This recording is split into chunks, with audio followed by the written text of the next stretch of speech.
Here we go again. Here we go. Here we go again. Here I am. Thank you, fam. Here I am. 'Tis I, Brother Ron, and this is We All Be News Free.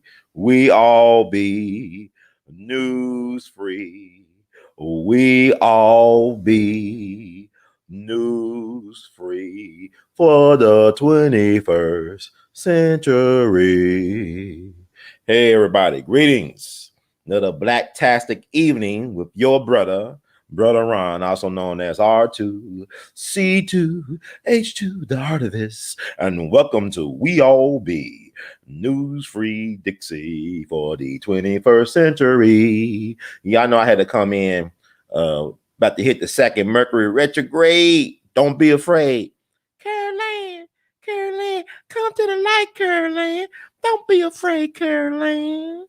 But we got here this Mercury retrograde. I've been experiencing some of the interesting vibes going into the second Mercury retrograde, some of the miscommunications and revelations, and know that the best, if you decided to be the best, not necessarily be the worst of times, you can still have the best of times in the worst of times. So I want to thank everybody for rocking with your brother. So much going on, so much stuff going on, so much ground to cover in such a short period of time. Just checking the volume, the sound on this. You got the sound. Okay, let me see. Everything loud. Volume. The sound on this. You got the sound. Okay, let me see. Everything is good. Okay, so far so good. Yeah, I just want to make sure I feed y'all. You know, Baba Dick said I'm the feeder. Feed me, Seymour. Feed me. So I'm gonna feed y'all. Spend a couple hours on here tonight. You know, time like, you know, I always be struggling sometimes to start on time and to really get started. A lot of people putting out content, and I really I'm like the watcher right now, like the listener or watcher. I love this watching and listening and learning from my smartphone, my laptop. A lot of y'all doing a great job in New Black Media, but Brother Ron, it's time for me to step on the scene with the gangster lane. You know what I'm saying? I gotta put my input into it now, cause I want to make sure I put some spice in.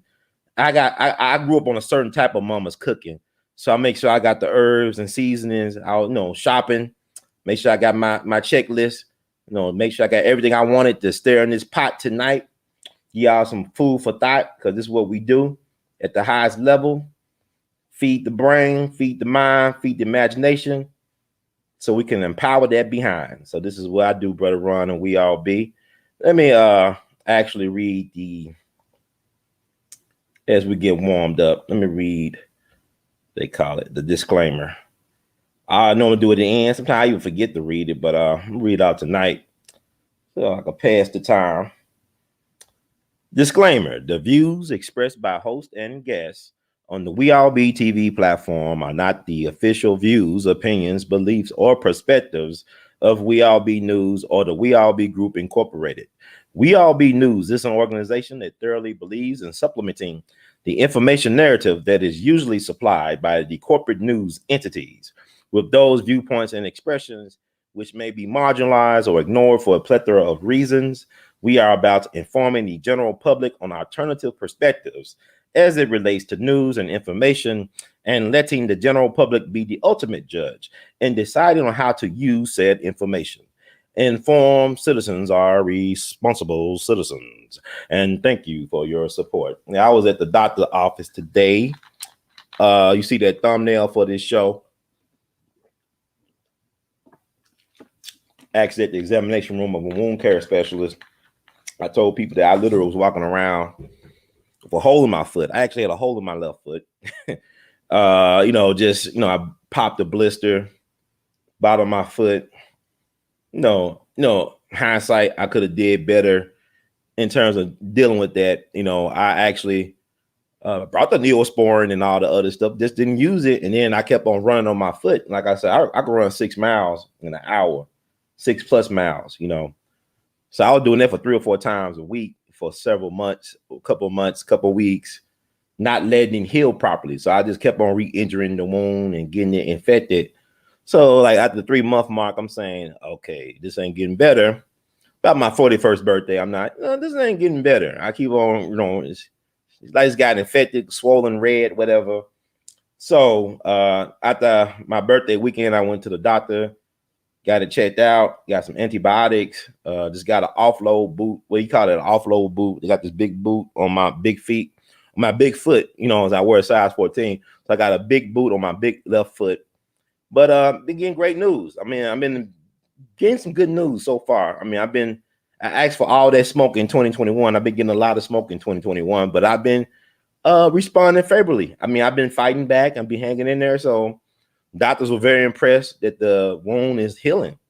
It's like Wolverine healing now. It's like it's going in fast mode. Like it's like Wolverine mode. Like it's healing. So that's a good thing, because I had actually a hole in my foot, like a man on the moon crater hole at the bottom of my foot. I'm not going to show the picture, because if you see the picture, it's like Emmett Till's face. Knowing it, I first saw Emmett Till's face from that Jet magazine. I could never forget that face. So I'm not going to do y'all disservice and show you how my foot used to look a couple weeks ago. Like Emmett Till's face, not laughing at Emmett Till, but yeah, it was, it's interesting what you are able to deal with, because people ask me, oh my God, you didn't feel any pain? I said, not really. Didn't feel no pain. Didn't feel pain in terms of, I felt a little bit discomfort, but I didn't feel pain where I need to get some pain relief or some pain relief medication. I got a high tolerance for pain. I think I get that from my maternal grandfather, who was a World War II veteran, because actually he got tuberculosis during World War II. He was 100% disabled after service to America. And this is Memorial Day weekend coming up.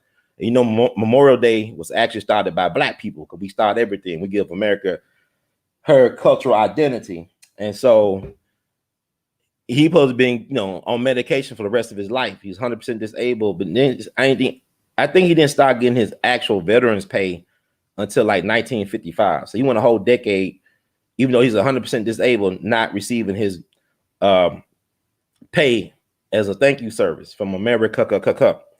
But he supposed to have been on pain medication for the rest of his life. He didn't take pain medication for the rest of his life. Matter of fact, my grandfather survived lung cancer. He succumbed to cancer. I think lung cancer came back. He died August 12, 2005 at the age of 82. Interesting life he led. But he had a lung taken out, and he was smoking cigars for the last 30-something years of his life. He had his lung taken out maybe like 30-something or 40 years before he actually passed away, or maybe 30-something years, and he kept smoking them cigars. I remember I used to watch baseball with him on TV, like Cardinals baseball. He loved watching the Cardinals or the Cubs play baseball, and sometimes they'll come on TV. And so, like, every time I think of those games, I think about cigar smoke filling up the room very heavily. Even sometimes when I'm watching baseball, and my grandfather been gone, I don't watch baseball as much as I used to, because the game has changed. It's not exciting. I'm not looking at too much of any sports right now. I don't really care for sports right now, to be honest with you. The game of life is more competitive and intriguing. And the games are always fixed. The fix is in, even in life. But from time to time, I can be watching a baseball game, and I can smell, my eyes get watery, and I can smell cigar smoke, but there's somebody smoking cigars. And my eyes get watery. I can smell the stench. I think that's my grandfather telling me something. Universal Soul God is interested in a way it reminds you of your ancestors. So thank you, Arthur Taylor Sr., Grip, as they called him, because he always kept money on him. No matter, my grandfather went through a lot of crazy stuff, but he always kept money on his person. So his friends would call him Grip, because he always kept a grip of money on him. He'll treat everybody to a round of drinks. And what I love about my grandfather as well, too, because people thought they was getting over on him, but he knew what they were doing. It's like I'm a very generous person, contrary to what people may say about me or think. I can't control that. I have been very generous with my gifts and talents and contacts. It's like people forget, Dick Gregory was not getting interviewed on regular until Brother Ron started interviewing him. And he told me, share my contact information with the people. A lot of folks got Dick Gregory's interviews because of my generosity. And I'm going to say like that because I put his contact information out there.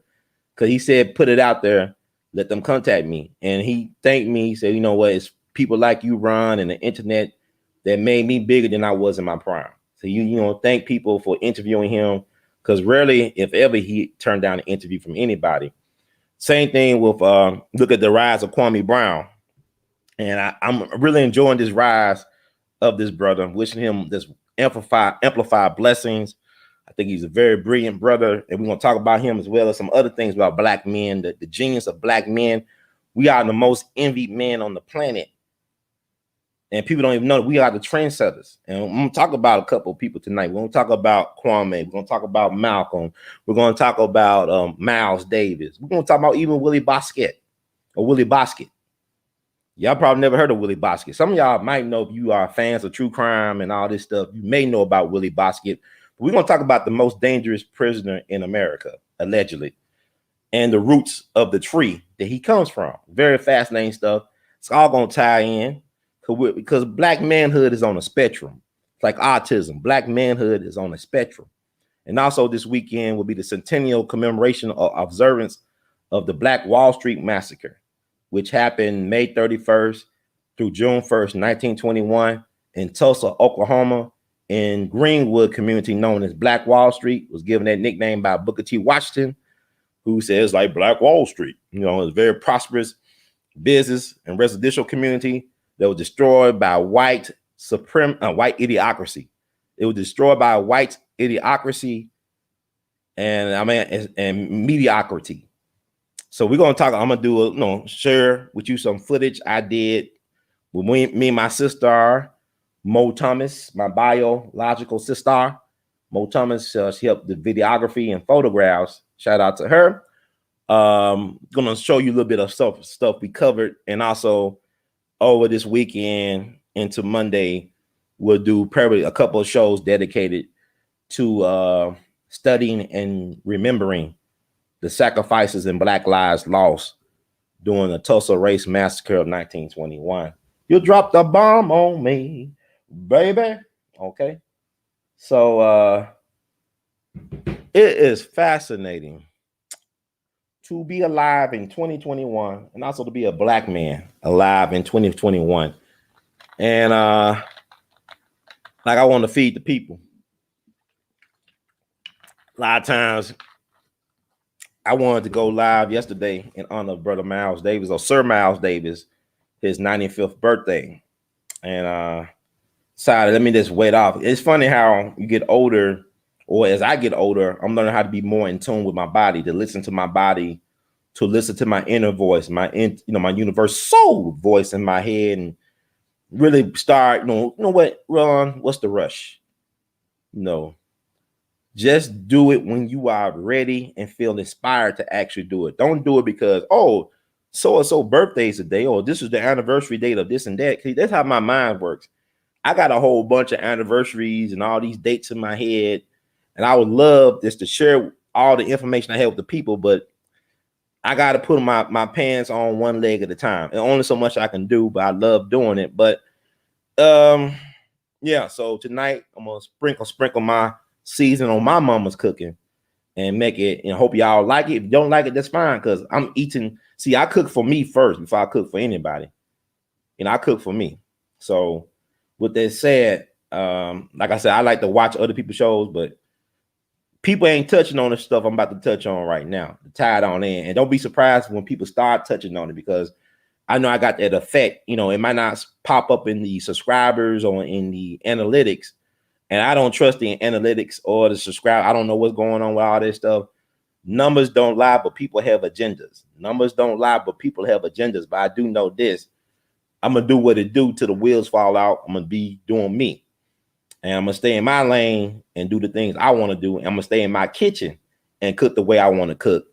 And if you want some of this, my version of my mama's cooking, come holler at a player. We all be TV, YouTube. All right. But like I said, Dick Gregory, I introduced Dick Gregory to a new generation of fans and for posterity, because people can look at these videos as long as YouTube will allow them to be up. And also with Judge Joe Brown, I heard Judge Joe Brown talked about how he spoke with Brother Kwame Brown earlier this week, about 2 hours. They had a conversation. But remember now, Judge, we bless y'all with Judge Joe Brown for anybody. Like after his TV show went off the networks, we reached out to Judge when he was running for DA in Shelby County down here in Memphis, Tennessee. And since that time, we've been putting out, volumes and hours of conversation of Judge Joe Brown. We started that trend. And we made sure y'all was able to connect with the judge. People would talk to me or call me or whatever, email. And I made sure I put his contact information out there. Now he's doing his thing. He was in buck breaking, representing his brand very well. Got a line of barbecue sauce he's promoting. And hopefully we can get the judge on this weekend sometime. He said he'll do a show with us. And people say, well, Brother Ron, why don't you put on Judge and Kwame? Yeah, I'd love to have both of them brothers on at the same time. We'll see. You know what I'm saying? But best believe Kwame Brown, I don't have no problem. It's not bragging. I'm sure he's aware of We All Be TV because we were the first to put out Judge Joe Brown. We helped, Dick Gregory reach another generation of fans. And we also introduced y'all to Dr. Randy Short, who's also a star in the buck breaking movie. We do our thing on We All Be. We all be in it to win it. So I'm gonna sing my praises and toot my horn because, like I said, it is what it is. You can't deny our influence. I won't deny it. We all be in it to win it. But okay. So how long I've been on? Almost 20 minutes. So let's get down to the business. Let's talk about, I said before, Sun Ra's birthday was on May 22nd. Marshall Allen, the current leader of the Sun Ra Orchestra, his birthday was May 25th. He just turned 97 years young. So shout out to him. I know some people from Sun Ra Orchestra, they listen to We All Be. We honor them on the centennial year of Sun Ra's birth. We gave him a Jimmy Lunsford Legacy Lifetime Achievement Award, the Sun Ra Orchestra. And we just lost Danny Ray Thompson last year, one of the co-leaders of the Sun Ra Orchestra, a longtime band member. I remember when we brought him to Memphis, the Sun Ra Orchestra first performed in Memphis back in 2018, from my understanding, according to the longtime band members, that they never performed in Memphis, which is interesting. And my organization, along with the Mike Curb Institute at Rhodes College, was able to bring them to Memphis for a very historic concert during the Jimmy Lunsford Demery Festival week of 2018. So it's always an honor because Sun Ra really saved my life when I found out about who Sun Ra was and his wonderful music. When I was a freshman at Washington University in St. Louis, it helped me get through some tough times in college, and it helped me get through some tough times since college, and space is definitely the place. But, the people, it's like the mentality of some people that talk about Kwame Brown, they call him a bust, but he's winning in life, which is the most important game to play. And also, these be the same type of people that want to discredit Miles Davis. Miles Davis is a great one. He's a master of sound and space. And like Sun Ra, he knew space is the place. And you can read stuff now where people criticizes Miles, but they criticize Miles' trumpet playing. And it's really, Miles didn't have to be no Dizzy Gillespie or Fess Navarro or Clifford Brown or Lee Morgan or Freddie Hubbard, Ken Dorman. He didn't have to be like them guys. He was being himself. And like his father said, don't be a mockingbird. If you're going to do the music thing, be your own man, have your own sound. And Miles had his own sound, and he helped develop other sound masters.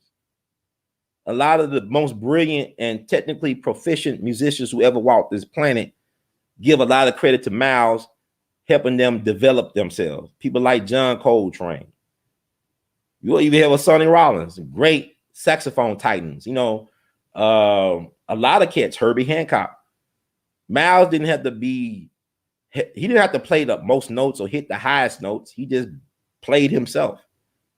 Because, like, paraphrase Charlie Parker, if you don't live your music, it won't come out your horn.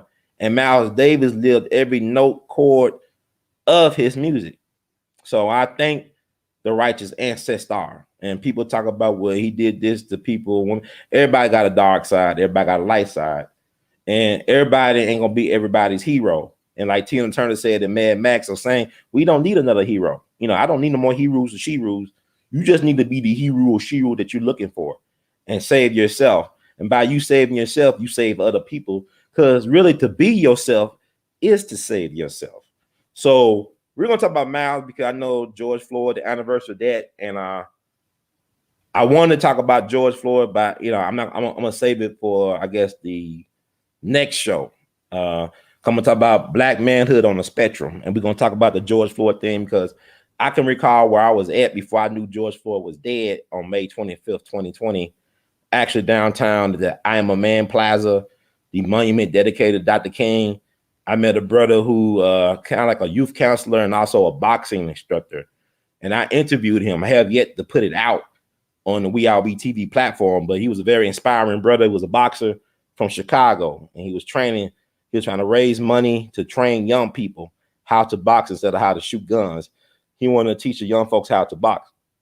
So I wanted to do something on George Floyd Death Day anniversary, but like I said, I started listening more to my intuition, my instincts, my body. I said, man, let me hold up, because everybody, like they got us programmed, like we train seals or train monkeys. You know how you have that monkey dancing to the music in the box, the dude on the vendor on the street, he played whatever, he played the music box thing, or he do this that thing like Steve Urkel, you know what I'm talking about, the accordion, right? It's called accordion, and the monkey start dancing. That's how we are on social media. Sometimes we want to talk about everything. There's no need to have an opinion on everything. You don't have to amplify your voice on everything. Everything ain't worth talking about. And that's what I'm learning as I get older. I can't, I'm not gonna try to keep up with all the trends and talk about all this bullshit, gossipy stuff. I'm not interested in all that stuff. I want to start just getting to the meat, to the protein of a discussion, to the substance. I'm not interested in all the filler and the carbohydrates of gossip and all this other crap that, people ask me what I think about LeBron James. I don't really think about LeBron James, not because I hate LeBron James, because I'm not really watching basketball right now. And I don't look to consult LeBron James on social justice issues or how I feel for the rest of the day or how my life is going. No disrespect to the King James. I'm just not in that zone no more. I don't watch sports shows and all that stuff. A lot of my news I get from people just sending me text messages and emails and voice messages or talking on the phone and watching YouTube. I don't watch TV that much. I just look at YouTube or maybe, some Amazon Prime and some Netflix, and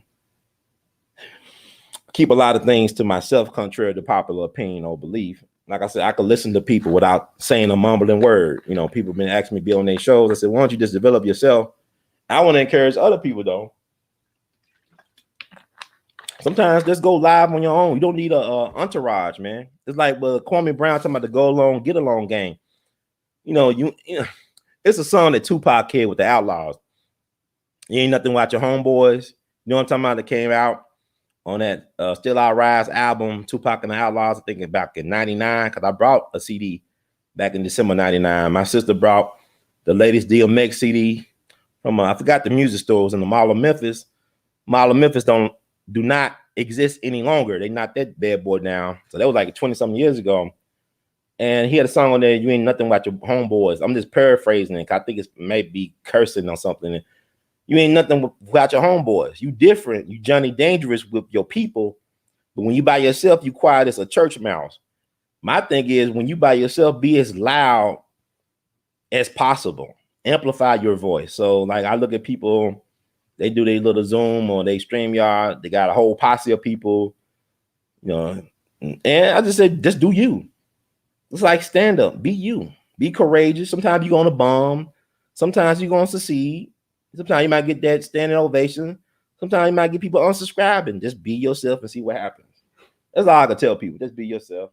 And don't worry, don't be afraid to stand on your own or stand on your principles or have your moral compass dictate where you go in life and what you choose to do with your life. So, and I'm gonna talk about Malcolm X because I think it's interesting about Kwame Brown and his ascension, like how he basically Kwame started really catching fire around Malcolm X's birthday, which was May the 19th, the observance of his birthday.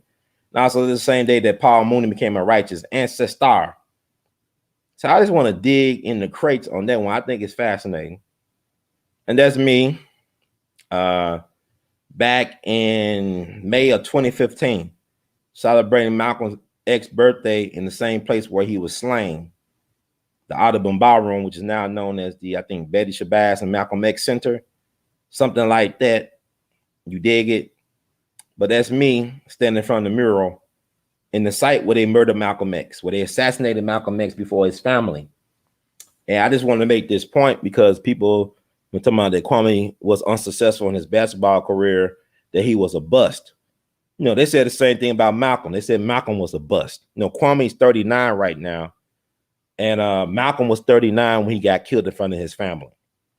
And I'm going to read the actual New York Times obituary that came out February 22nd, 1965, that basically called Malcolm X a bust. Now, you look at, you know, some 56 years removed from his death, Malcolm X is a global icon. And his words are still revolutionary today as they were, and still revolutionary and controversial and iconoclastic today as they were back in 65, February 21st, 1965. But let me read what the so-called institution thought of Brother Malcolm the day after he died. And, you know, I'm going to tell you something. I'm trying to get y'all there. I hope y'all hearing or understanding what I'm trying to say and what I'm about to say. I think it's very important and relevant to the times that we're living in. So this actually was classified as an editorial, right? And it says, the life and death of Malcolm X provides a discordant but typical thing for the times in which we live. He was a case history, as well as an extraordinary and twisted man, turning many true gifts to evil purpose. Let me read that part again. This New York Times, the New York Times, who have just recently in the last several years have written my bad obituaries for people they should have wrote obituaries for when they died. People like Ida B. Wells Barnett did not get a one-word mention or let alone an obituary in the New York Times when she died back in 1931. So they said my bad. So they made, I gave her one the last 1 or 2 years. I think the same year when she won the Pulitzer. So black folks, we are always ahead of the ball or ahead of the curve, but we don't get our due. We don't get our due. But let me reread that first line, and I'm gonna read the rest. It's very short. And this is New York Times saying this. Remember now, we got a Malcolm X postage stamp, like Dick Gregory said. They could lick his ass to death now. They could lick his ass to death on a postage stamp. Malcolm is a bona fide American hero on the level of a Patrick Henry who said, give me liberty or give me death. But Patrick Henry owned slaves, right? But Malcolm said, by any means necessary. And y'all can quote the so-called founding fathers, but y'all still got to offer disclaimers when y'all quote Malcolm. So don't quote Malcolm. Like he said, if you ain't prepared for freedom or ready for freedom or die for freedom, get the word freedom out your vocabulary. You know, so if you're not ready for by any means necessary, get that phrase out of your vernacular. So the life and death of Malcolm X provides a discordant but typical theme for the times in which we live. He was a case history, as well as an extraordinary and twisted man, turning many true gifts to evil purpose. At 4, he had seen his family home burned down by the Ku Klux Klan. He believed his father, a Baptist minister, was murdered. In Harlem, he was a young racketeer in drugs, liquor, and gambling, and a successful one until the police caught up with him. In prison, he was converted to the black Muslims who preached hatred of the white man, Negro superiority, and a reverse segregationism. He became known as Malcolm X because he was sure that his family name of Little had been taken from former white masters.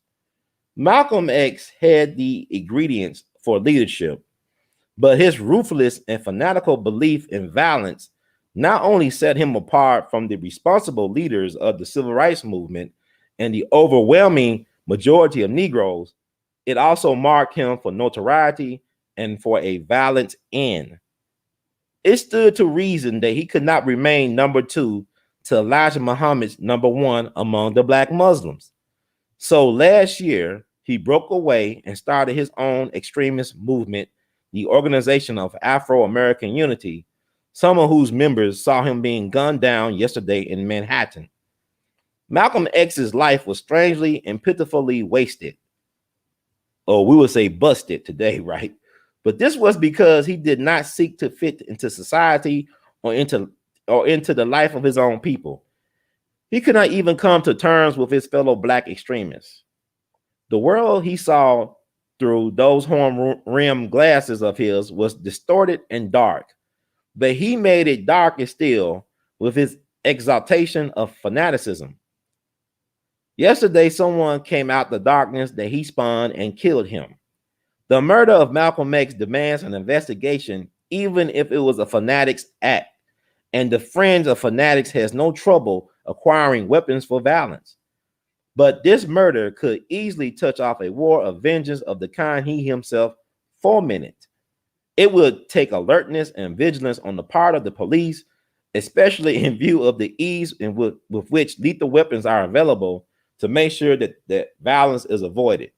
So that was the actual New York Times editorial about Malcolm's demise in real time. That came out February 22nd, 1965. So they said he kind of like he could have been a contender, that he was like a #1 draft pick, but he failed to live up to the hype and to his gifts. Kind of like how they're doing Kwame. Oh, he failed to live up to the hype. #1 draft pick coming out of high school, the first #1 draft pick coming out of high school, and he did not live up to the hype. And just like Malcolm, he toiled for about 12 years, right? In the NBA, Malcolm worked with the nation about 12, 13 years, right? Well, he was when he got out of prison, he was putting in that work for the Nation of Islam over like a 12, 13-year period. He died at 39. Brother Kwame is resurrected at 39. Oh, Malcolm rather is resurrected to Brother Kwame. Because what did Ozzie Davies say in his eulogy about Brother Malcolm? He was our shining black manhood. He, even in death, he stood erect, in terms of spine, backbone. You can't break Malcolm's manhood in death. You could kill the man, but you can't kill his manhood. And so Brother Kwame, you could kill his career, but you can't kill him. And just like Malcolm, he understood the power how to leverage media to tell your story. Kwame is highly intelligent how he utilizes social media and other resources to tell his story, to amplify his message, to counter the so-called official narrative put out by the powers that be. That what makes Brother Malcolm and Kwame dangerous, their utilization of media of their time. So yeah, this is deep, folks. But yeah, people try to discredit Malcolm, like I talked about on one of the podcasts. Brother Malcolm was brought back by the youth culture, the hip-hop people. The young folks brought Malcolm back because the lack of leadership from so-called living black leaders. And you look at what's going on now. A lot of black folks about to be kicked out on the streets. The moratorium on evictions are being lifted in certain places like Dallas, Fort Worth. Millions of folks are about to be homeless. It's about to be some rage against the machine. They talking about, well, we want to get people back to work. I think it's asinine to say that, but yeah, you keep on raising the cost of living, but you won't raise the cost of wages. But you keep on raising the cost of living. Like what Brother Marvin said, make me want to holler the way they do my life. Make me want to holler the way they do my life.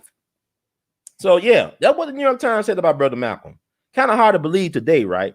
Malcolm is a legitimate American hero, a global icon.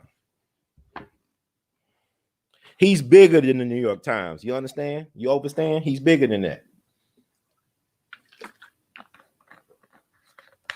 So long live the righteous memory of El Malik Shabazz, right?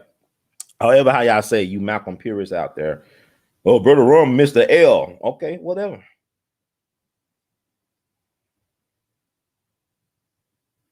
The New York crimes, exactly. Well, like Lucky Luciano said, behind every great wealth, there's a great crime. You can't become billionaire by being morally just. It's impossible. Maybe you can make $1 million by being morally kind and decent, but not $1 billion. Yeah, I heard about the Omwale. A lot of names, but y'all really scared to say Malcolm name because it's like Candyman, because he gonna hold y'all accountable. Because nobody really wants Malcolm on the scene. Because Malcolm will call it like it is. He'll tell it like it is. He'll call black folks out on their foolishness about supporting the Democratic Party. He was calling black folks out about supporting the Democratic Party back in 64 and 65. So he would definitely be disappointed. Cause that's why I know black folks don't love Malcolm. Because if you really love Malcolm, you would have heard what he was saying or understand what he was talking about. And there will be no problems right now that we're facing with this current administration, because you wouldn't go for the okie doke.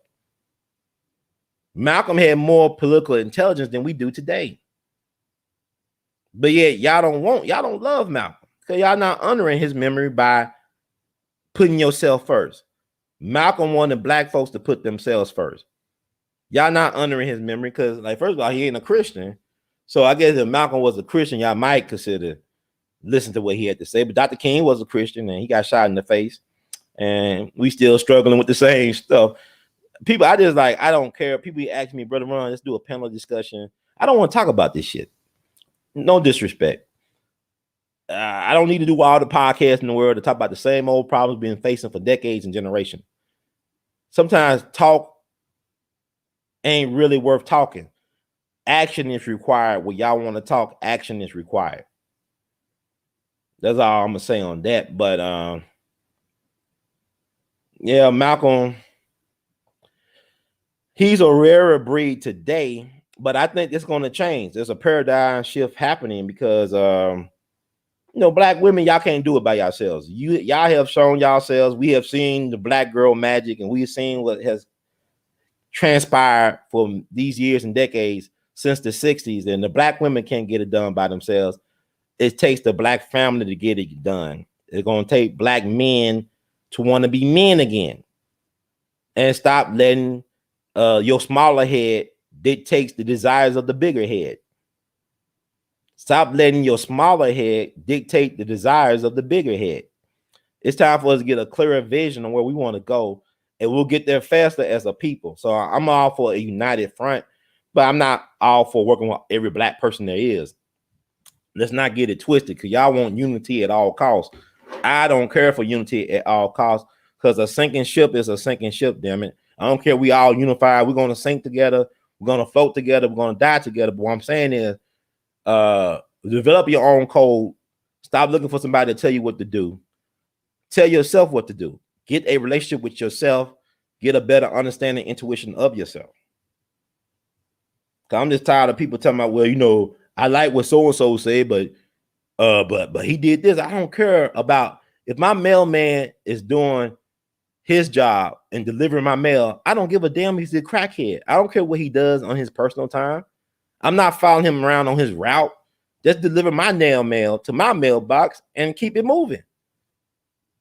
That's his business. Or is she a mail lady? I don't look. Y'all want to fetishize people's personal lives. I don't care about what people do. If that's not, look, Malcolm was clear about his agenda for the people. He laid it out in his speeches, in the organizations he tried to develop, and leave it at that. I'm not worried about, did Malcolm pick his nose?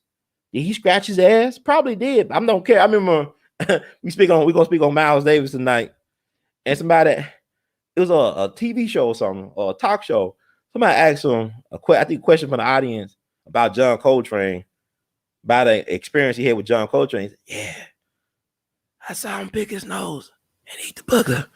And people say, oh my God, John Coltrane ate boogers? I mean, some of y'all listen to me right now eat boogers still. Y'all still eating boogers. Y'all still scratch y'all ass and smell y'all fingers. So, I mean, these are human beings. That's why I'm saying stop looking for somebody to be superhuman. Malcolm was a man. Malcolm had frailties and insecurities like any other human being, like any man. He had his issues. Like, if you really get that concerned about the interpersonal thoughts and insecurities and shortcomings of Malcolm, read the letter he allegedly wrote to the Honorable Elijah Muhammad when he was having marital problems. When his wife threatened to cheat on him with a brother from Chicago, and she talking about how he was not fulfilling her sexual desires and needs. He told this to the Honorable Elijah Muhammad, allegedly in a letter that he wrote that was up for auction some years ago.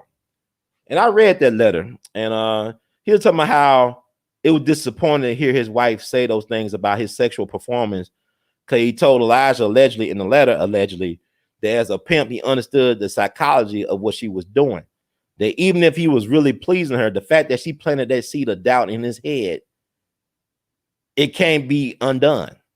So he was being vulnerable with his master teacher about his marital problem. So, I mean, it is what it is if y'all care about that type of stuff, but really it doesn't. In the end of the day, like what I'm doing, it doesn't matter if I scratch my ass or pick my nose and eat my boogers. That's not the most important thing. My work is my work. You know what I'm saying? Me as a person, I'm a screw up. I'm a crazily maladjusted human being. I'm not perfect by any stretch of the matter. I'm perfectly imperfect. I'm not interested in leading you. I gotta lead myself out the damn bed, take a shower, do number 2, 1, find a way to motivate myself every day to get out of here and just do some things in the world, you know. So stop looking for people to be your daddy or your mama, please, for the love of God. Malcolm been dead for 56 years. I think it's 56 years. Come on.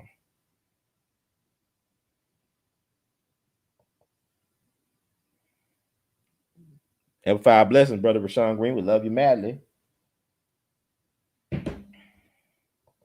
Yeah, brother John, my good brother from the Carolina, South Carolina. Right, King Lemmy Wall. We love you madly.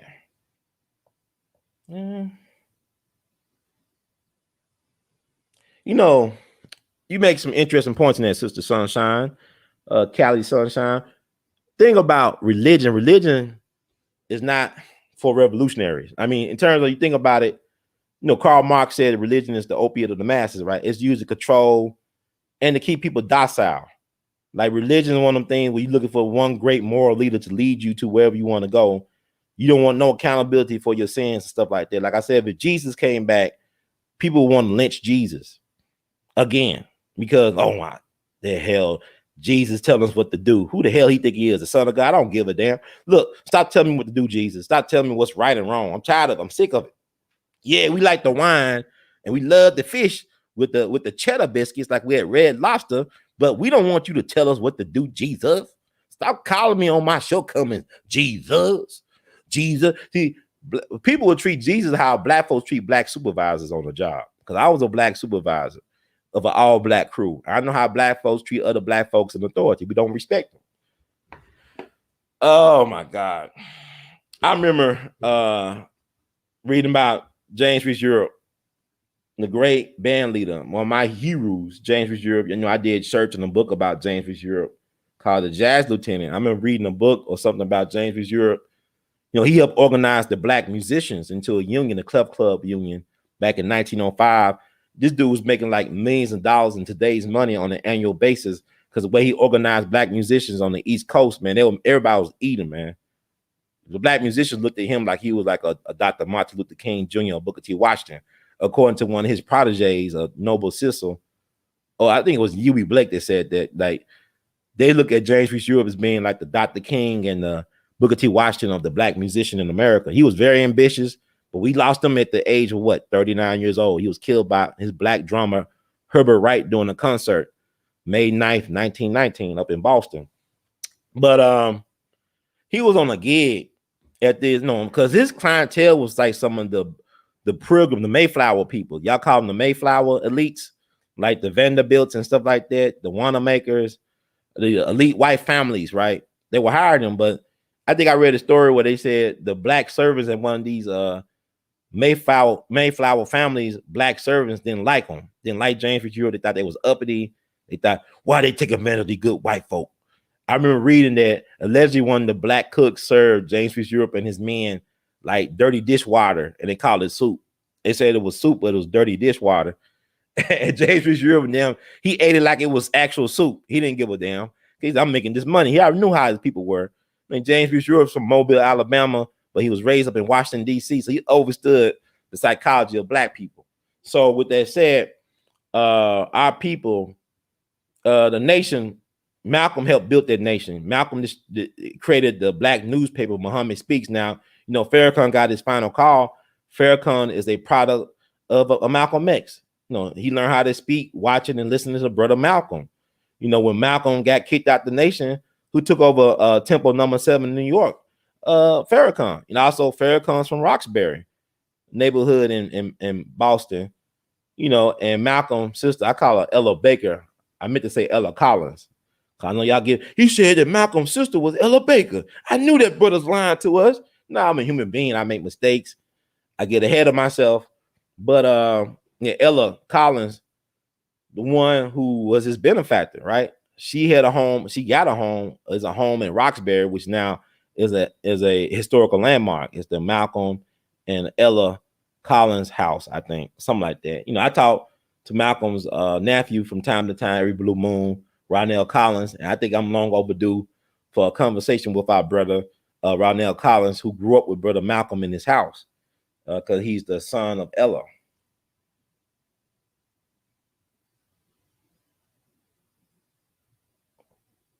Yeah, I'm notorious for not mispronouncing names.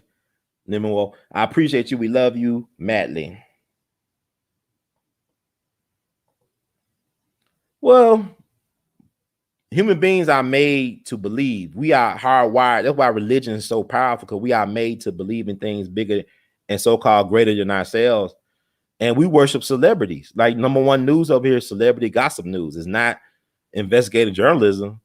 It's celebrity news and gossip. You know, that's why TMZ is so popular. That's why, you know, some of these black gossip sites are really running rings around everything else. Like the stuff I talk about is not always exciting to people. But if I add some salacious details, if I talk about some innuendo and some gossipy stuff, you know, I'll get more traction, more subscribers, more viewers, more revenue money, all that stuff. But it is what it is. But religion, you ain't gonna have no radicals coming out religion. Like, you know, okay, we talking about Malcolm X, right? I can't believe I've been talking about Malcolm this long. Look, Malcolm wanted to go to war with the Los Angeles Police Department for violating their mosque out in L.A. You know, the secretary of the mosque, I believe Ronald Stokes was his name, Korean War veteran, was killed by the police. Like they did him, like they did, you know, your boy George Floyd or anybody. So black folks being killed. Black folks have been getting killed by the police for years and generations, and nothing has been done about it. You know what I'm saying? So why y'all think something gonna be done with George Floyd? Come on, man. George Floyd's still dead, allegedly. I don't know, you know, but you know, Malcolm wanted to do guerrilla warfare with the LAPD. Now, Malcolm did have a relationship with Bumpy Johnson, from my understanding.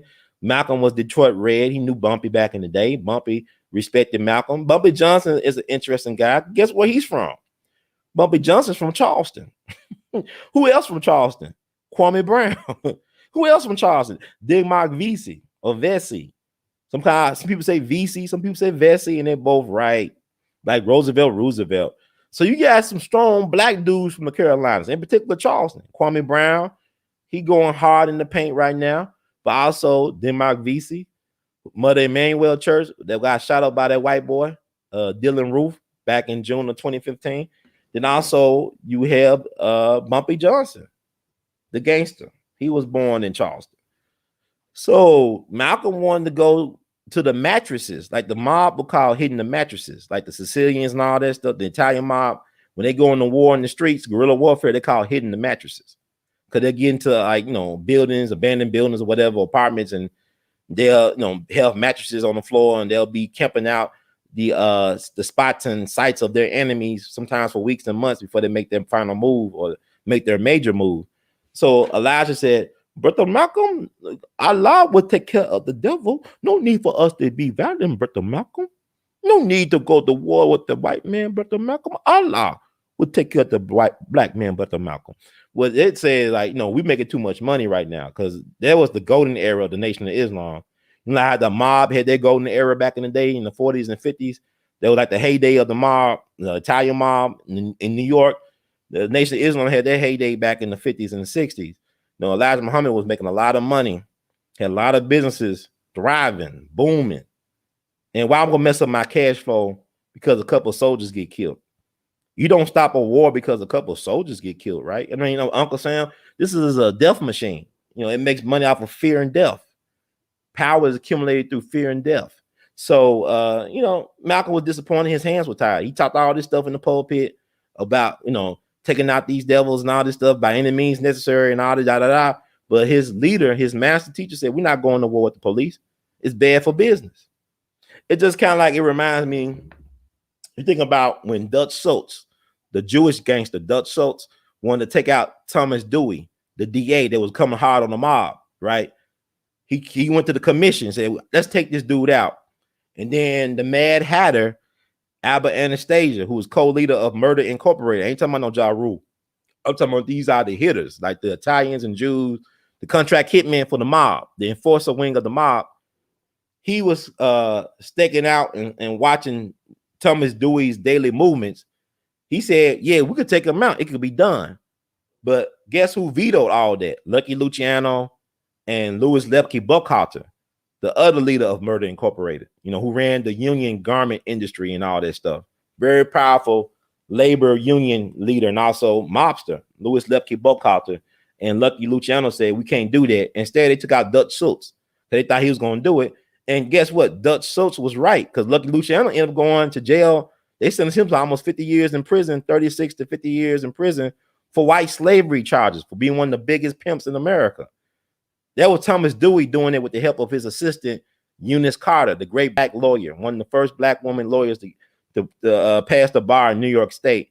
But she gave her boss, Thomas Dewey, the blueprint to take down one of the most powerful mob bosses in history.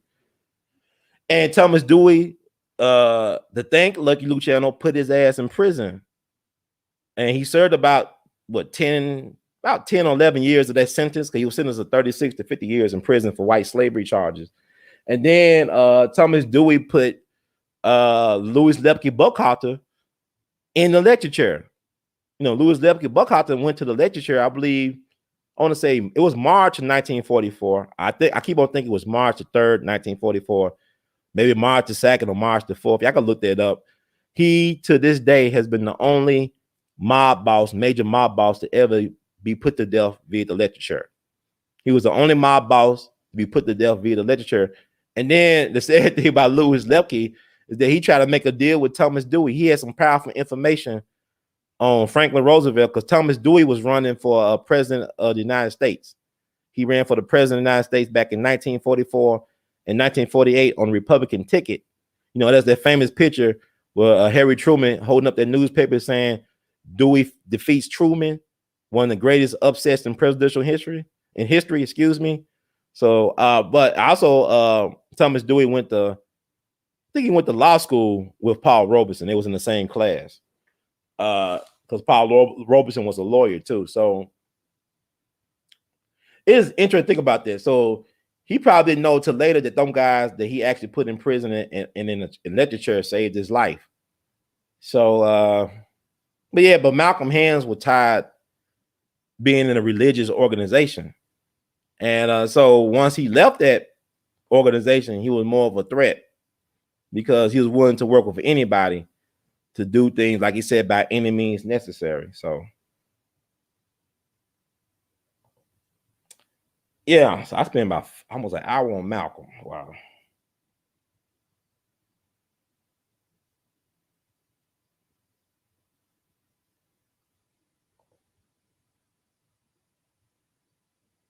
I think everybody should get, give props for props I do, but know that, people are people, they human. We all got godlike abilities. It can be.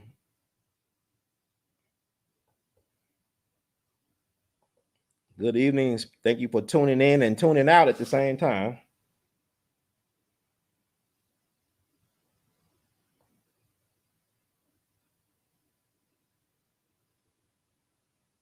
Well, that's nothing about black people. Somebody say I'm on at the same time with Judge and Dana. They don't pay my light bill, my rent. They do what they got to do. I do what I want to do. Like y'all think we only can shine at one time. Only one person at a time could get the shine, but that's not true. That's how white folks got y'all thinking. That's that. I talk about Jack Johnson, right? Where Jack Johnson did not allow other black heavyweights to fight or challenge him for the crown, for the heavyweight championship of the world. He refused to fight respectable and honorable black boxers so he could be the one and only Negro.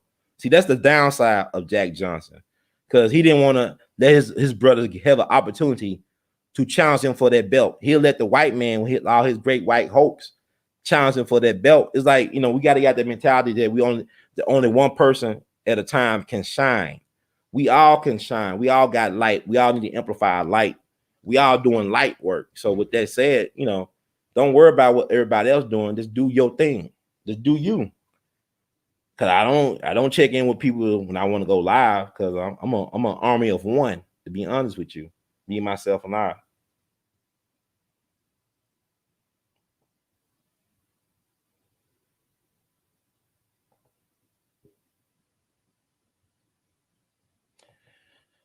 Miles Davis at one point was a junkie. Let's talk about Miles Davis, because I said I'm gonna talk about George Floyd tonight, but we could talk about Miles right quick, and then keep it moving. I see y'all flavoring my mama season, putting Kwame name in there. I think he's right. It's interesting. I look forward to see how he's going to pivot from all this. But at the same time, he's a man. Everybody got flaws. So I won't be surprised if y'all find out he's human, like everybody else. Let me see.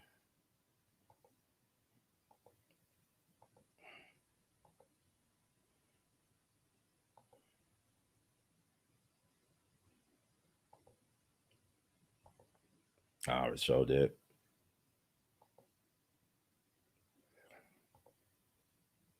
Okay.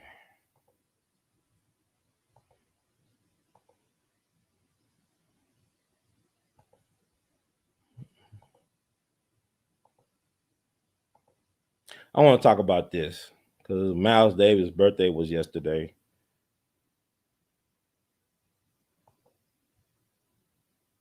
And I'm still on here, so I was like, Miles Davis' birthday was yesterday. He would have been 95 years if he was still alive. We lost Cicely Tyson this year. That was Miles Davis, one of his wives. She really helped him out at the end. She came back at the end to take care of him in his last days. But they don't talk about that, which is interesting, because like the most recent Miles Davis documentary came out. The guy named Stanley Nelson. He got a Tulsa one coming out. I'm kind of like, it's a mixed bag with Mr. Nelson's work. Like, I like some of his documentary, but some of this stuff is like it lacks focus. And it was all right Miles Davis documentary. There was a better one made about 20 years ago. I think it's on YouTube, that interviewed a lot of his family members, his ex-wives, and all that stuff. But he didn't get a chance to interview Cicely. She was not featured. But she, she actually was married to Miles Davis. Ambassador Andrew Young married them in Bill Cosby's home. So Bill Cosby is a huge jazz fan, and he was a close friend of Miles and Cicely, I guess. But I want to talk about this police brutality incident that happened with Miles back in, I believe it was 1959. I'm gonna read my commentary and also read some passages from his book talking about the incident in his own words. And I think it's important to note, because the George Floyd thing was May 25th. Miles' birthday was May 26th, but I just want to talk about what happened to him. If this could happen to George Floyd, it also happened to Miles Davis. It could happen to anybody. But yeah, I want to give Righteous Ancestor some shine, and let's talk about what happened to him back in 1959. And let me just read y'all what I wrote on it. And this is We All Be News Free Dixie for the 21st century. So I wrote this yesterday.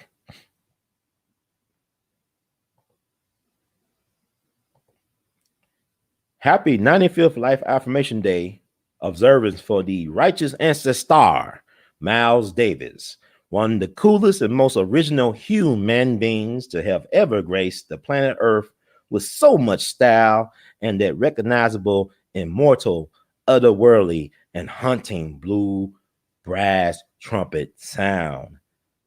In 2020, we lost the great drummer, Jimmy Cobb, who was the last living musician to have played on Miles's seminal project, Kind of Blue, the best-selling jazz album of all time. May I also add, it is one of the greatest music albums ever made, period. This is the album you get folks to listen to who aren't familiar with jazz, man. It is very accessible for the casual listener, but can still satisfy even the most diehard jazz fan. Cobb became a righteous ancestor Sunday, May 24th, 2020. He was 91 years young. What's crazy is that Cobb was only paid a flat fee of $100 with no additional royalties to help create the sonic masterpiece. See how it works? 1959 was the year Kinda Blue was recorded and released to both critical and commercial success. 1959 was also the year that Miles was brutally beat up before a live audience by New York finest, aka the NYPD, outside the Birdland Jazz Club while taking a smoke break. As the headliner, his name was on the marquee in bright lights for all to see. And it still did not matter, man. It was a hot summer's night, Black August 25th, 1959 to be exact.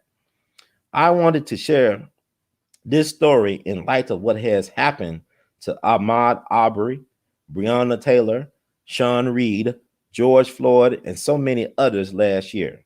No matter if you rich or poor, famous or unknown, young or old, because truth be told, this is America, and Black lives don't matter. The games somewhere. We love you madly, Miles. Thank you. Thank you. Black and Blue 2021. Okay, here's the background information on that picture or the pictures I got posted before you all from the 1989 autobiography Miles, which is a true must read, man. So this is Miles in his own words talking about what happened to him, that incident. So I'm going to just read it. I had just finished doing an Armed Forces Day broadcast, you know, Voice of America and all that bullshit. That's what he said. I had just walked this pretty white girl named Judy out to get a cab. She got in the cab, and I'm standing there in front of Birdland, wringing wet because it's a hot, steaming, muggy night in August. This white policeman comes up to me and tells me to move on. At the time, I was doing a lot of boxing, and so I thought to myself, I had to hit this motherfucker because I knew what he was doing. But instead, I said, move on for what? I'm working downstairs. That's my name up there, Miles Davis. And I pointed to my name on the marquee, all up in lights. He said, I don't care where you work. I said, move on. If you don't move on, I'm going to arrest you. I just looked at his face real straight and hard, and I didn't move. Then he said, you're under arrest. He reached for his handcuffs, but he was stepping back. Now, boxers have told me that if a guy's going to hit you, if you walk toward him, you can see what's happening. I saw by the way he was handling himself that the policeman was an ex-fighter. So I kind of leaned in closer because I wasn't going to give him no distance so he could hit me on the head. He stumbled and all his stuff fell on the sidewalk, and I thought to myself, oh shit, they're going to think I fucked with him or something. I'm waiting for him to put the handcuffs on because all his stuff is on the ground and shit. Then I move closer so he won't be able to fuck me up. A crowd had gathered all of a sudden from out of nowhere, and this white detective runs in and bam, hits me on the head. I never saw him coming. Blood was running down my khaki suit I had on. Then I remember journalist Dorothy Kilgallen coming outside with this horrible look on her face. I had known Dorothy for years, and I used to date her good friend, Jean Bach. And saying, Miles, what happened? I couldn't say nothing. Eleanor Jacquette, the saxophonist, was there too. It was almost a race riot, so the police got scared and hurried up and got my ass out of there and took me to the 54th precinct where they took pictures of me bleeding and shit. So I'm sitting there madder than a motherfucker, right? And they're saying to me in the station, so you're the wise guy, huh? Then they bump up against me, you know, trying to get me mad so they could probably knock me upside my head again. I'm just sitting there, taking it all in, watching every move they make. It makes the front pages of the New York newspapers, and they repeat the charges in their headlines. There was a picture which became famous of me leaving the jail with this bandage all over my head. They had taken me to the hospital to have my head stitched up. And my wife, Frances, who had come down to see me when they were transferring me downtown, walking in front of me like a proud stallion. Interesting. When Frances had come down to that police station and saw me all beat up like that, she was almost hysterical, screaming. I think the policemen started to think that they had made a mistake. A beautiful woman like this screaming over this nigga. And then Dorothy Kilgallen came down and then wrote about it in her column the next day. The piece was very negative against the police, and that was some of the help to my cause. Now, I would have expected this kind of bullshit about resisting arrest and all back in East St. Louis before the city went all black, but not here in New York City, which is supposed to be the slickest, hippest city in the world. But then again, I was surrounded by white folks, and I have learned that when that happens, if you're black, there is no justice. None. Around this time, people, white people, started saying that I was always angry, that I was racist or some silly shit like that. Now, I have been racist towards nobody, but that don't mean I'm going to take shit from a person just because he's white. I didn't grin or shuffle and didn't walk around with my finger up my ass begging for no handout and thinking I was inferior to whites. I was living in America too, and I was going to try to get everything that was coming to me. So y'all need to check out this from Miles' book, his autobiography, Miles. Miles is a bad man, man. I love Miles Davis. I love him. What's interesting note about Miles? Miles didn't come from your usual background. Like I said before, Miles came from upper middle class prestige. He's like Dr. King in a way. Dr. King was not, Dr. King was born into a very comfortable existence down in Atlanta. Daddy was a prominent minister and also a kingmaker, very involved in politics, Republican politics down in Atlanta. As Daddy King. Miles Davis' daddy was also a kingmaker in East St. Louis. He was a successful dentist and also owned acres of land and was a hog farmer. Miles' father was a financial accountant for white people down in Arkansas, of all places. He owned a lot of acres of land and horses and stuff like that. So Miles did not come from the typical background of the shucking and jiving, right? And also, like I said, y'all should check out Miles in his original voice. He don't sound like you think. The Miles with the raspy voice sound like how he plays, but this other Miles sound like he's from the Midwest. You know what I'm saying? He's on this radio show in East St. Louis talking to this white dude. And I hate listening to a lot of this stuff, these interviews from back in the day, because these white men would disrespect these black men, These black men were so disrespected by these people they're called white people. The dude kept on calling Miles Davis a boy. He was a grown man. Miles Davis was almost 30 years old at that point. He was about maybe 27 or 26. And he already paid his dues. He played with Charlie Parker, established his legend, playing with Charlie Parker on some early bebop recording. He already did Birth for the Cool, which was 1949. And also Birth for the Cool, we also lost the great alto saxophonist Lee Konitz last year. He was the last living member from them Birth of the Cool sessions. Miles Davis was like the Picasso of jazz. I mean, he had all these different moods and periods, and he kept on reinventing himself. So Lee Konitz died last year, and also Jimmy Cobb, the last musician from the Kind of Blue sessions, passed away last year. So we lost a lot of people last year. And Jimmy Heath, who also played with Miles, we lost him last year. I met Jimmy Heath, called him Little Bird. He was a great man. He just 5'3", but he was a giant, man. His personality filled up the room. So, but yeah, y'all should. They call you boy. I remember I listened to some Charlie Parker recordings and Dizzy Gillespie. It was this white dude. He was kind of like a disc jockey or something, but he was known as being an impresario of the bebop music. His name was Symphony Sid, and Symphony Sid would call Charlie Parker and Dizzy Gillespie them boys.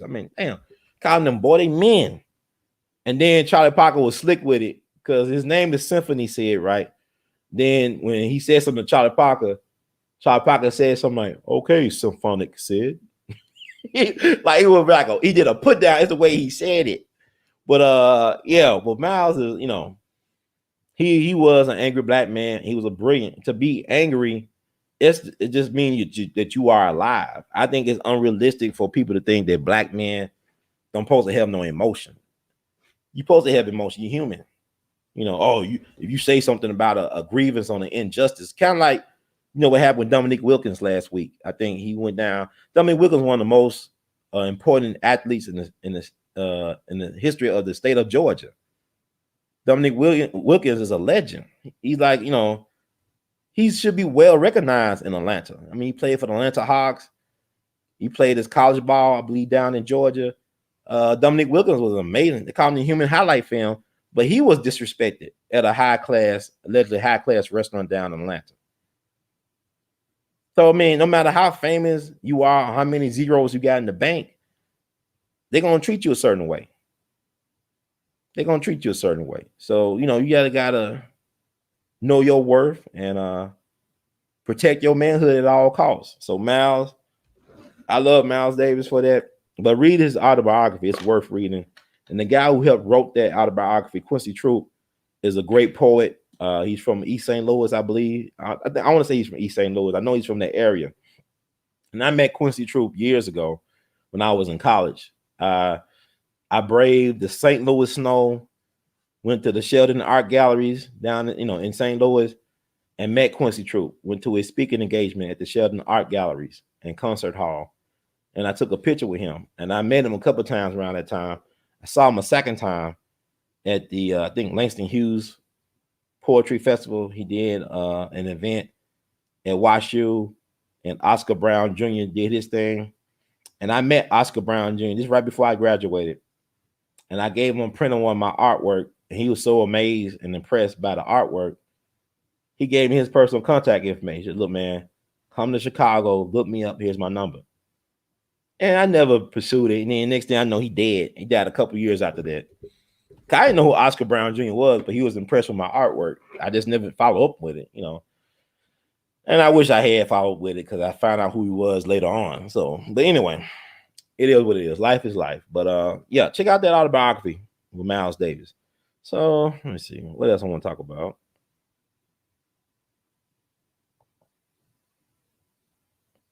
It's a lot of stuff to cover. Thank you, brother Ronald Truth Hunt, and thank you for having me on your show this Sunday. Thank you, brother. I really enjoyed that, man. And y'all go subscribe to his channel. That's brother Ronald Truth Hunt out of DC proper, doing this thing. But I really enjoyed myself on your show, brother. Thank you for inviting me on. And also, I got to talk about O'Donnell. We had O'Donnell on, so I got to get you on the show here, brother, the very near future. Yeah, I remember that when Oprah got. I know I had Dick Gregory on talking about Oprah. It was that 2014 or something like that. But to be fair, Oprah don't look the same. I can't imagine waking up to Oprah in the morning because she don't look like. I mean, that's a made up face she got on. So I don't know what she look like in the morning or without the makeup. Because New York is like, well, New York is interesting to me because you can see celebrities all the time in New York, but because they're not wearing no makeup, you don't know they celebrities. Like Oprah got one of them faces that is made up, so you don't know what she really looks like without the makeup. So they probably didn't even recognize that she was Oprah. And then if they did, whatever. But they saw she was black though. They didn't see Oprah. The first thing they saw was a black woman. Okay, I would do that, bro.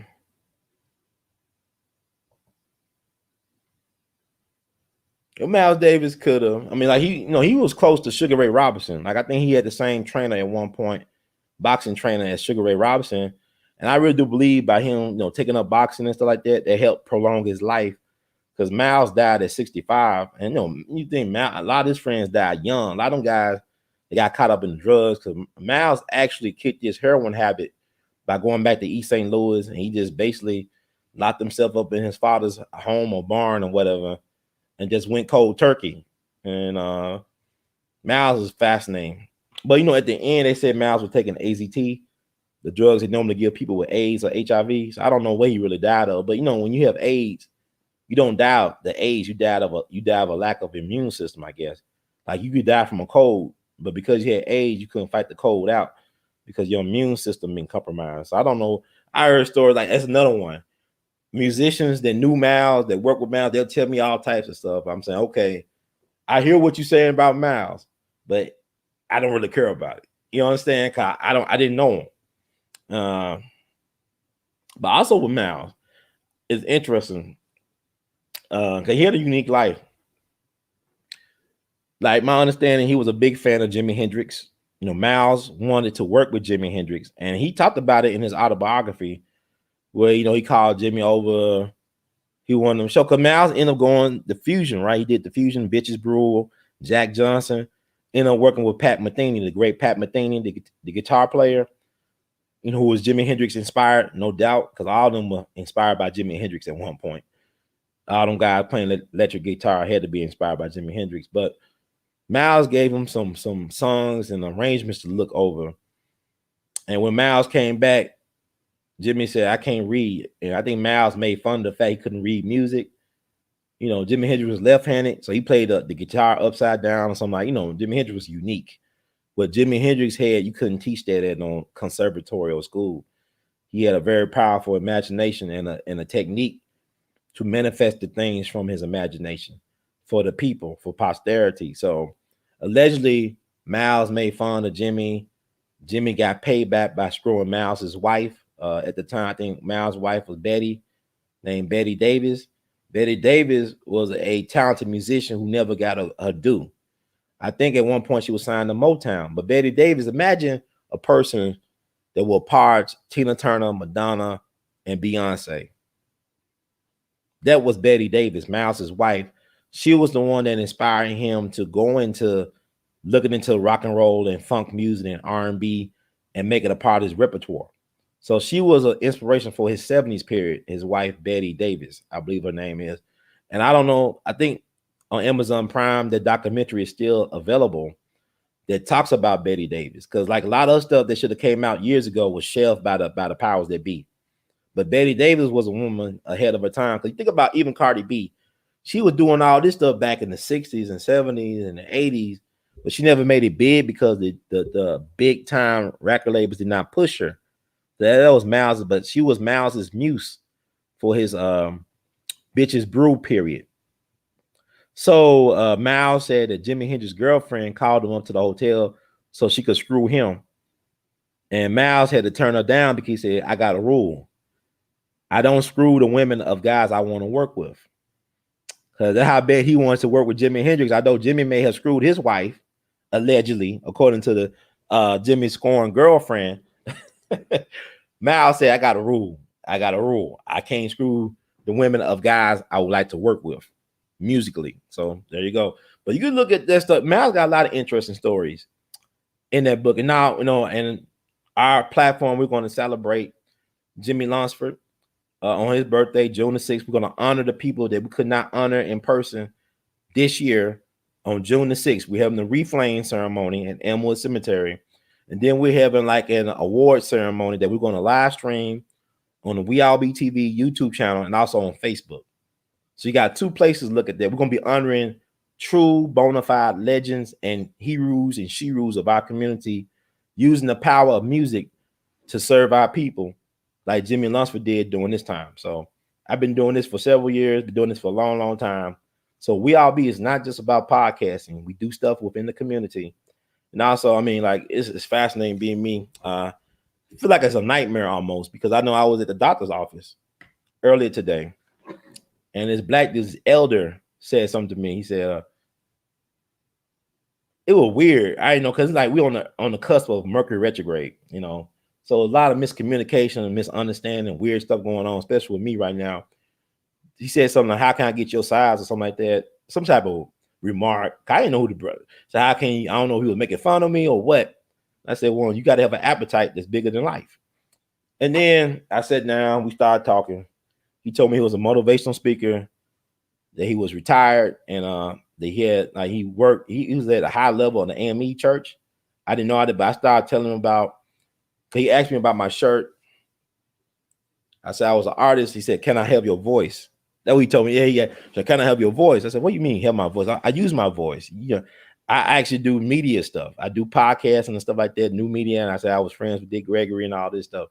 And he started becoming impressed. Okay, yeah, I'm a motivational speaker and I love your voice. I love how your voice. I love your voice. So I told him about, I do art. I talked about James Reese Europe. He said he never heard of this guy before. And mind you, this brother's in his 70s. And he's from Michigan. He was born in Lansing, Michigan. And his mama is from Pulaski, Tennessee. That's the origin of the Ku Klux Klan. The Ku Klux Klan was started in Pulaski, Tennessee back in the mid 1860s. So his mama's from there. His daddy's from I think Barbados or somewhere like that. He's like West Indies or something like that. But you tell this man was very well educated. And I tell him about Black Wall Street. He said he never heard of Black Wall Street or the Tulsa Race Massacre 21. He was intrigued. Then I talked about the connection of Black Wall Street to Memphis and how the people left by the thousands and moved out west because the people's grocery lynching in 1892. So I'm breaking all this stuff down, talking about Jimmy Lunsford. He said, well, young man, I wish I was not retired. I would love to work with you. But you got to write a book. You got to write the book. I'm saying to myself, okay. I said, I record people, I do things, I communicate, but writing books, I'm thinking to myself, do people really read books anymore? And he said, you got to write the book because I never heard of this. I'm almost 80 years old. I never heard of the stuff you tell me about.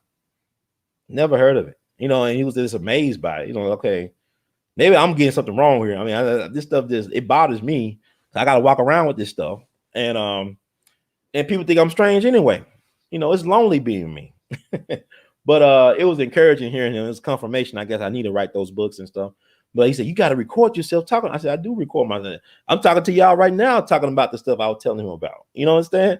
But he said, why didn't even at 80, he wasn't senile. He was very sharp.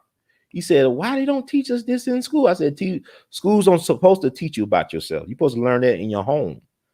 Your people are supposed to teach you about the roots of your tree. If you don't learn that at home, you ain't gonna learn that at school. School is not required. That's why I don't have a problem with them taking out critical race theory. Because if you're not learning it at home, see, the thing about it is weird. Because, we're gonna talk about Tulsa. This is perfect. If I want to make this point, and like I said, I'll be dropping stuff all the time. Shit, let me see. Find this page. I know I'm talking loud, but all right, neighbors, deal with it. Hopefully I can see this screen. I think I'm still in. Am I still in here?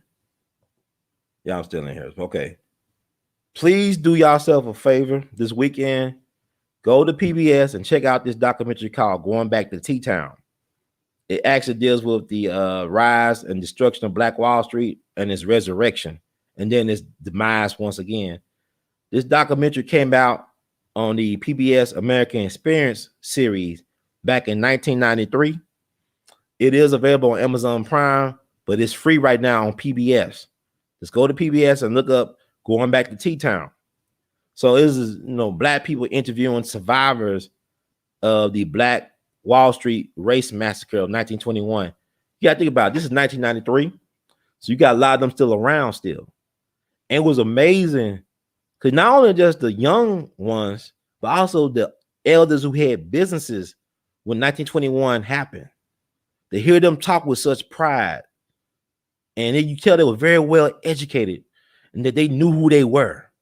And to hear these women talk about how proud they were of their men who was willing to fight back. These men, see, people got this thing that Black folks wasn't fighting back. These Black men came to the aid of their young brother named Dick Rowland. The newspaper called him Diamond Dick. And we're going to talk about Tulsa this weekend. I got so much going on. Oh, God. But Diamond Dick Rowland, they call him Diamond Dick, the paper. I don't know if that's true because it made the man sound like he a porn star. Diamond Dick. It's kind of like a George Floyd type of thing. Diamond Dick Rowland allegedly sexually assaulted this elevator operator named Sarah Page, who was 17, at this building downtown that still exists. And the white community wanted to lynch this Black boy. He was a young guy. He wasn't even a grown man. He was a young guy. And the Black men said, we ain't gonna let this brother be lynched. To hell with that.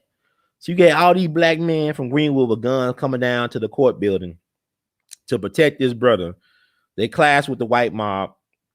I guess shots are fired because one of the white men was trying to wrestle a gun away from a Black man. And they set off the white people. And so it was a Black woman who was interviewed who owned a hair shop, a beauty salon, whatever you want to call them. She was a beautician. She owned her own business. And they said the National Guard came in on trains, had guns pointed at the Black men, and look, give up your guns and come with us. And she told the National Guardsman, you gotta look at this documentary. It's amazing. She said, you're not gonna take our men away from us. We're gonna die with our men. If you're gonna kill our men, we want to die with them. So a lot of them brothers' lives were saved by black women saying, we ain't gonna let our men be taken away from us. They trying to protect their families. But it was like to hear those stories, like it was one story of a woman talked about how a neighbor just had a newborn baby just a day or two before all this stuff went down. They kept the baby in a shoebox to protect it, but then they lost the shoebox. They lost the shoebox with the newborn in it. You know how much trauma that is? Then to see, like, Black Wall Street was 35 city blocks. You had over 30 something prosperous businesses, as well as about 13 or 14 churches. Go to Greenwood District today. That shit is like, it's not what it was. They got a big expressway running through the middle of the neighborhood by Mount Vernon Church. Mount Vernon is the only building where Mount Vernon was burnt down too, but its basement from 1921 remained intact. They destroyed all the buildings in Black Wall Street. Nobody got any insurance money from their businesses and homes being destroyed and their lives ruined. Nobody collected any insurance money. No black person. They're trying to run black folks out of the town. And it was Dr. John Hope Franklin, the great historian, who passed away back in he died in 2009. I met Dr. John Hope Franklin, and it's because my mama insisted that I meet him. I'm glad I met him. He wrote me a personal letter. I had no idea that his father, who was a lawyer, who was traumatized by what happened, his family were survivors of the Tulsa Race Massacre in 1921. Dr. John Hope Franklin had to be maybe 5 years young when that happened, something like that, because I think he was born in 1916, at the most 5 years. And he said they put his father in a concentration camp. He said he had a nervous breakdown, but what his father did, he used the court system to keep black folks in Tulsa. He encouraged black folks to come back and build. So he's an unsung hero in the Tulsa Race Massacre. This is Dr. John Hope Franklin's father, who represented black folks in court to keep their land, to rebuild. Because what they don't talk about a lot of times is that Black Wall Street had a renaissance. Even after the Tulsa Race Massacre, Black Wall Street came back in Greenwood. They were recognized as the most prosperous black business district in America. This is back in the 1930s during the Great Depression. What finally killed Black Wall Street was gentrification and so-called integration. The ending of Jim Crow killed Black Wall Street, and building that expressway through the middle of the neighborhood killed Black Wall Street. If you go there today, it's like Bill Street. It's like a touristy attraction of a couple of blocks. You got black businesses, but do they own the real estate? Do they own the buildings they housed in? More than likely they don't. But I'm gonna do a couple of shows on that. I got a lot of footage from going to Tulsa this month, and I want to thank everybody who's been buying t-shirts and buying artwork and sending in donations, because by y'all doing that, y'all allow me to tell these stories, to be doing traveling, to be on the ground covering these stories. I just don't have a staff to get this stuff out fast enough, but I just have so many things I want to say. But please do yourself a favor. Go to that website, go to a PBS website, Google Going Back to T-Town, and look at the documentary. It's under an hour long. It's under an hour long. And you could thank me later, because to hear them survivors in their own words talk about what they had to go through, the trauma that they still deal with, is amazing. And my understanding, you had a elder who was 107 years young testify before Congress about the Tulsa Race Massacre. She's a survivor, right? So she talked about that before Congress. So I met people in Tulsa who did not know about what happened to their ancestors or to their mom or dad or grandparents until they were grown. And really by accident, they found out, So I met some of those people, and I asked them, why you think they would keep this a hidden secret from you all? And they say they still was living in fear of retaliation. And what's crazy, because not only in the black communities happened, even the current mayor of Oklahoma or Tulsa, I think, he talked about how he learned about the race massacre about 20 years ago, and he couldn't believe it. And then he talked to his white grandfathers. So both his white grandfathers were living at that time anyway. They said it did happen. And I would be surprised if some of his relatives may have participated in the mayhem of slaughtering out on black people, because The American Red Cross. Now, the American Red Cross is interesting. Let me remove this. Because like I said, I did a book on James Reese Europe, and now it's been claimed that during World War I, that the American Red Cross helped allegedly kill wounded black soldiers during World War I overseas. That they were actually mistreating black soldiers and allowing them to die, the ones who could have been saved. That was the rumor, because it was such a serious rumor that the government actually sent over well-noted black leaders to investigate what was really going on. Like even Eunice Carter, the black lawyer who helped bring down Lucky Luciano, her mom was sent over there to interview people to see what was actually going on. Were black soldiers being mistreated by the American Red Cross and by other entities overseas during World War I? So it's interesting that it's the American Red Cross that come to the aid of the black survivors of the Holocaust. They the ones that set up tents that was feeding them and clothing them and stuff like that for months. And they say, this is the American Red Cross. The American Red Cross said that over 300 black folks was killed. Now, the city of Tulsa said it was about 36, but the American Red Cross said it was 300, and thousands left homeless.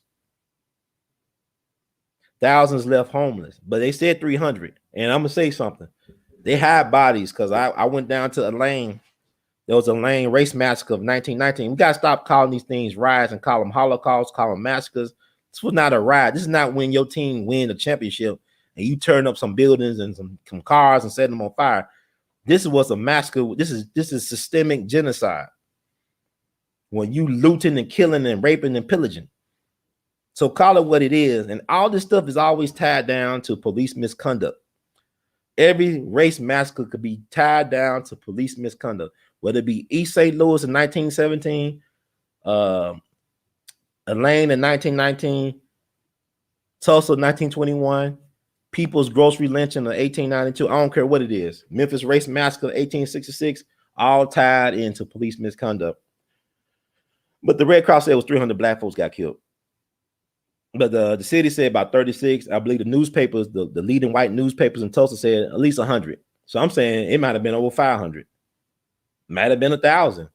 Because they said there was mass graves. There was rumored to be mass graves in the city area. And a lot of the white funeral homes were enlisted to get rid of the bodies of the black people. Now, me and my sister, we went down to Oak Lawn Cemetery in Tulsa in the city. Because back in the fall of last year, in October anyway of last year, people went into Oak Lawn to do some forensic testing in the Potter's Field. You know, Potter's Field of a cemetery where they bury people who are, poor, impoverished, can't afford a proper burial. So they got a space in the cemetery where they bury people in unmarked graves. So there was a claim saying there was like a lot of bodies from the Tulsa thing buried over there in that Potter's Field. And it's interesting because me and my sister went. My sister found out what it was. It's like they had the yellow tape, like they have a crime scene around the Potter's Field. And we saw 2 tombstones of our ancestors who were victims of the Tulsa Race Massacre. The reason why we know they were victims, because they listed on their tombstone, they died on June the 1st, 1921. And this is the area where they say they have a mass grave, large unmarked mass grave of the victims of that massacre. So there were 2 people over there with tombstones that were recognized, name and date, right? I know they buried over there. The only reason they give me the fact that I know that a lot of our people are buried over there, there's a big tree growing out the ground. There's a big giant tree. If you look at that tree, and I'm gonna show y'all some photos tonight, and I'm gonna do some other. Like it got human faces trapped in that tree. Like it's the spirit of our people trapped in that tree. That tree is so big, but it got all types of weird markings. I guess branches fell out, but you look at it like it's faces trapped in that tree, like a black horror movie. It's like a Jordan Peele movie. It's like one of them black horror movies and stuff. But you could feel it was an interesting spirit energy. And we did our libations. We did my salute. I played my little horn, I'll play all that later, not on this show, but it was an amazing experience being there, knowing that our people are finally getting their recognition. Because we lost so much. Because we also went to a photo exhibit in Black Wall Street. You had pictures. This well-known photography, black-owned business. They took a lot of pictures of our people looking prosperous and beautiful. Those black women look gorgeous, just lying on the ground, like in a picnic. Or, I mean, they were like black men had pride. They was dressed to the nines, amazing looking, amazing hats. I love hats, suits, and amazing like the latest cars. And these black folks look happy, not realizing what was waiting for them in May of 1921. They out there, camping. I mean, they were looking all prosperous, and you could tell they was like they had pride. And I want y'all to listen to the folks in the documentary, going back to T-Town. See, listen to them and how they talk about themselves. You could tell they were very prideful people. They had a lot of education, and they came from black institutions, black businesses. You had Booker T. Washington High School. That was the high school that existed at the time. A lot of prominent and great and successful black folks came out of that segregated school. Dr. John Hope Franklin went to Booker T. Washington High School, I think. And the principal of Booker T. Washington High School is from Mississippi. He's from Holly Springs. I think he got to Tulsa back in 1912 or 1913. That's when he was the principal of Booker T. Washington High School. There's a monument to the greatness of Booker T. Washington High School, not that far from the epicenter of the Black Wall Street Massacre. And they said this dude walked 500 miles to Tulsa, Oklahoma to become an educator. Now, Holly Springs produced Ida B. Wells. It produced Robert Church Sr., the first black millionaire of the South. Produced the revolutionary Alfred Skip Robinson, freedom fighter extraordinaire. So black folks are interesting. And I talked about Earl Bostick, right? He shared the same birthday as Ella Fitzgerald. They both jazz phenoms. Earl Bostick is an alto saxophone player like nobody business. Charlie Parker could not whoop his ass. Charlie Parker had to battle him to a draw. That's how great Earl Bostick was. And he's from Tulsa. And I believe he's a product of Booker T. Washington High School. And also, about the Gap Band. It's named after Greenwood, Archer, and Pine, those prominent streets in Greenwood District. Oh, my God. It's a lot. But, yeah, y'all check out. Please do yourself. Going back to T-Town. Came out in 1993.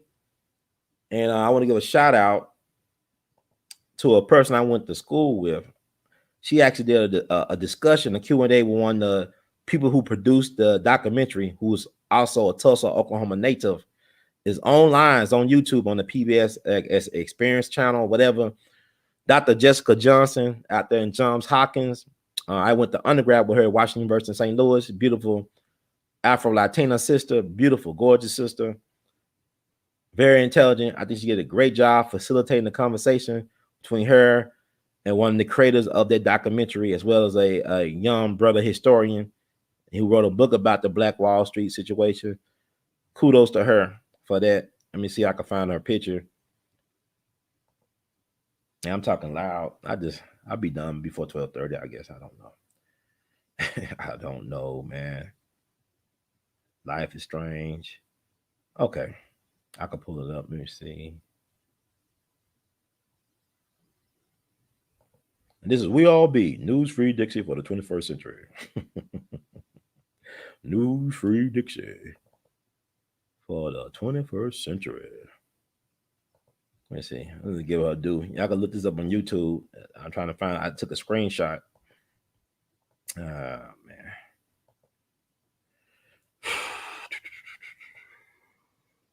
Life is interesting.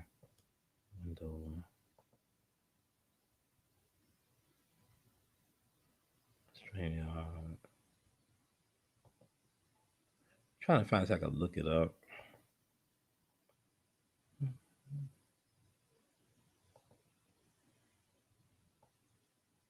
I like StreamYard. It's very, I guess, user friendly.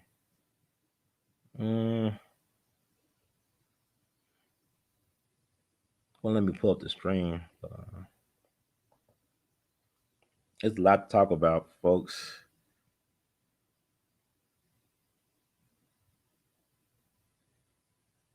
Amazon Music. So I can pull up my.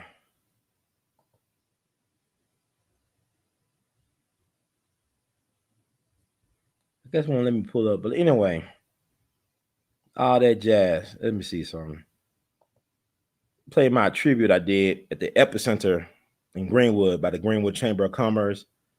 I had played a little horn melody in honor of the ancestors of the sacrifices of our people. And after that, come Right Black.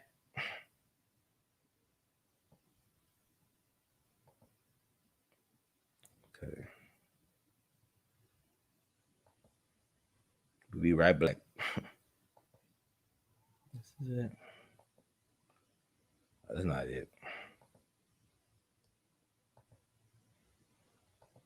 Yeah, I'm feeling Mercury retrograde right now. I'm trying to find the right tab. Okay, this is it. And we'll be right back. Ready? Got it?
And there's my tribute. That was like the Sunday before, and we left that Sunday. That's like that May the 2nd. So we was in Black Wall Street that weekend because I had some wanderlust because I couldn't enjoy myself like I wanted to last time I had my birthday. So I was making up for this year what I couldn't do last year on my 40th. So I was going around the country traveling to these Black historic sites and also talking with the people. So we got more footage and stuff coming along because Tulsa is a very fascinating place. Got a lot of interesting and quirky landmarks in Tulsa. Because part of the historic Route 66, get your kicks on Route 66, that type of stuff, and all that jazz. But let me see. See.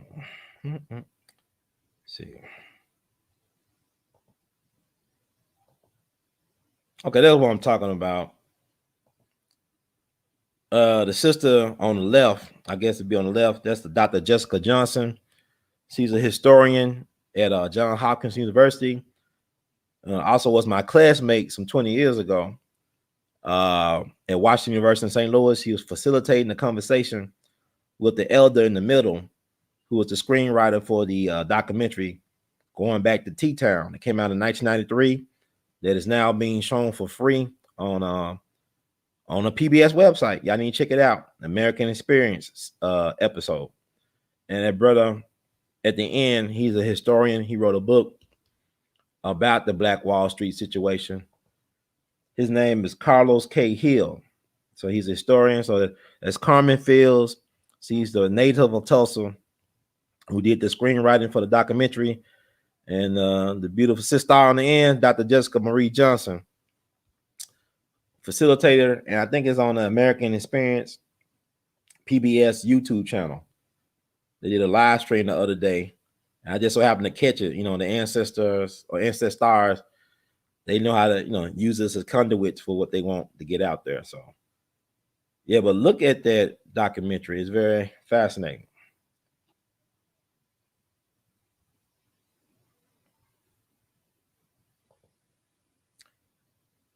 I haven't seen it yet, but I heard people tell me about it, that she went there and she was 107 years old or young, and she was 7 years old when the massacre actually happened. So I'm going to check it out. By the next time I have something on Tulsa this weekend or by Monday, I have seen that testimony. Thank you, Shauna B. Yeah, it's actually is on right at their Greenwood Chamber of Commerce is on the wall of that. It's right in the heart of Black Wall Street, that mural.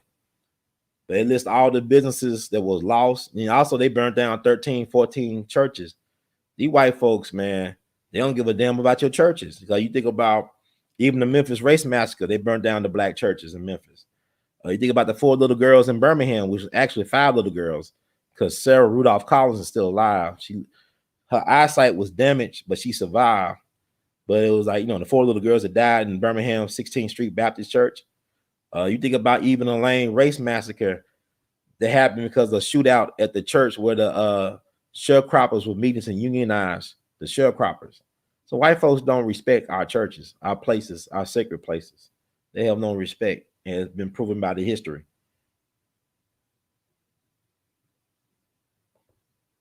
Yeah, always forever. Thank you, brother G or G. I don't know. I'm gonna say G. We love you, Madly. Yeah. As I get older, I'm just gonna do my thing. Like James Brown said, let me do my thing. I'm just gonna do my thing and see what happens. Don't be surprised if some interesting things come out of what I'm doing. But I just want to encourage people to do your thing. Stop try to figure out what's popular or not. Black people, we set the trends for the rest of humanity. They follow our lead. But yeah, we act so silly, we don't even know that a lot of times. That everybody is following our lead. They need us to co-sign them when it comes to culture. Because everybody else have bad credit, but they need us to co-sign it. Yeah, I talked about the move, man. It happened in 85. You had a black mayor, Woodrow Wilson Good.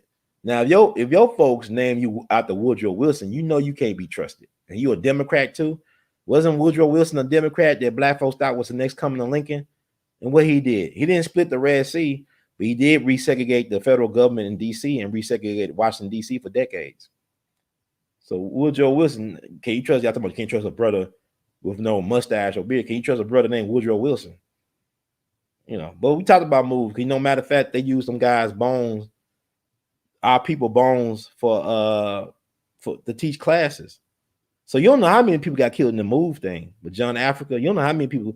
That's weird that they keep their bones around to play around with them. White folks are weird like that. They using the bones of the Africa family to teach folks. So they never had proper burial. They already got disrespected in life, and now they get twice disrespected in death. Our people, really, man, we are such a compromised people. Very much so. There's no excuse for this foolishness. It's sad. Yeah, man, we got to speak the testimonies for those who can't speak. We got to amplify the voice of our ancestors by any means necessary.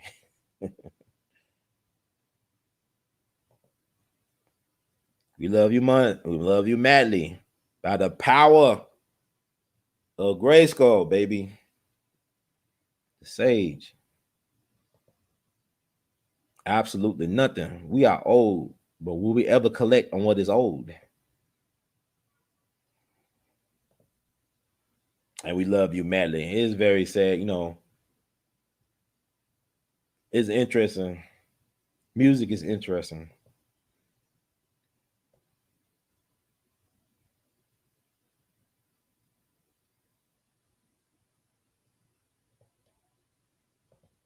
Thank you, Sister Sunshine.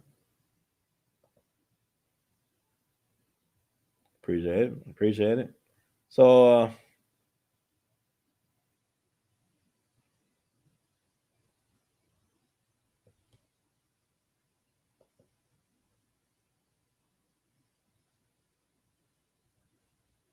and justification is a form of genocide for us.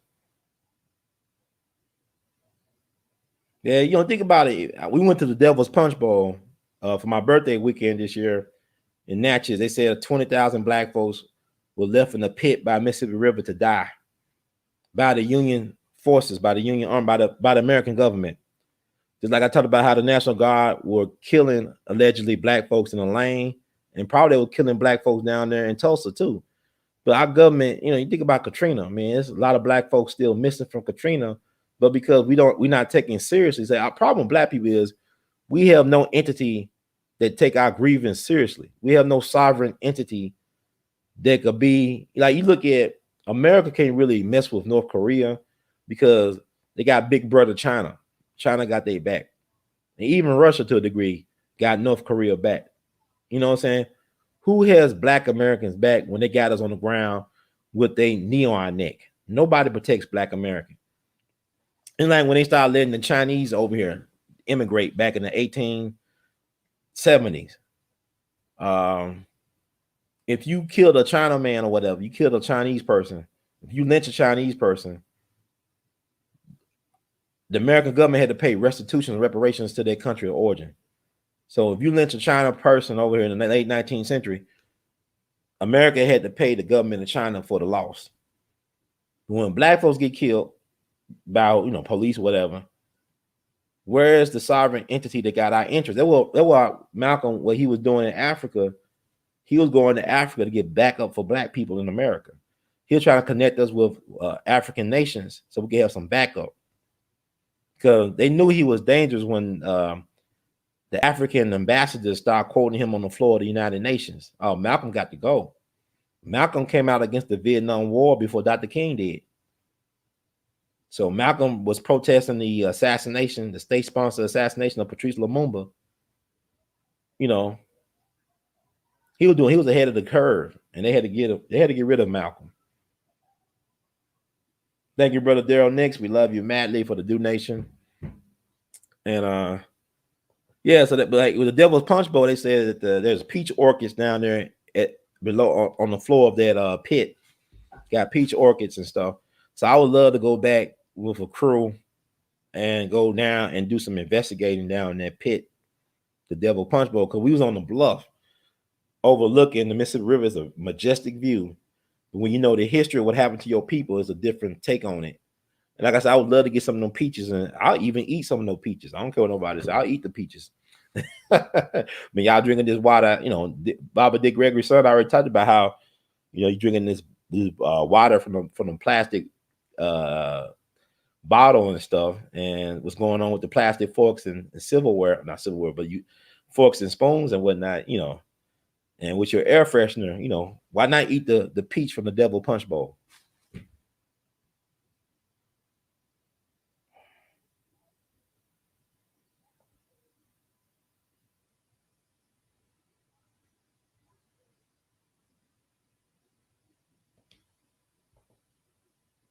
Yeah, but when we don't know our history, like it goes back to when the 30th anniversary of Emmett Till happened back in 1985, and the national media found where Roy Bryant, he was the husband of Carolyn Bryant, who accused Emmett Till of whistling at her or whatever, and she said it wasn't true. Years later, when him and his brother kidnapped and tortured and killed Emmett Till, they found that he moved back to the Delta because what happened after the trial is that the whites and blacks stopped dealing with the brothers, Roy Bryant and J.W. Malcolm. They had to leave because they were blackballed. by the community after the trial was over because they had the audacity to confess to killing Emmett Till in the Look magazine.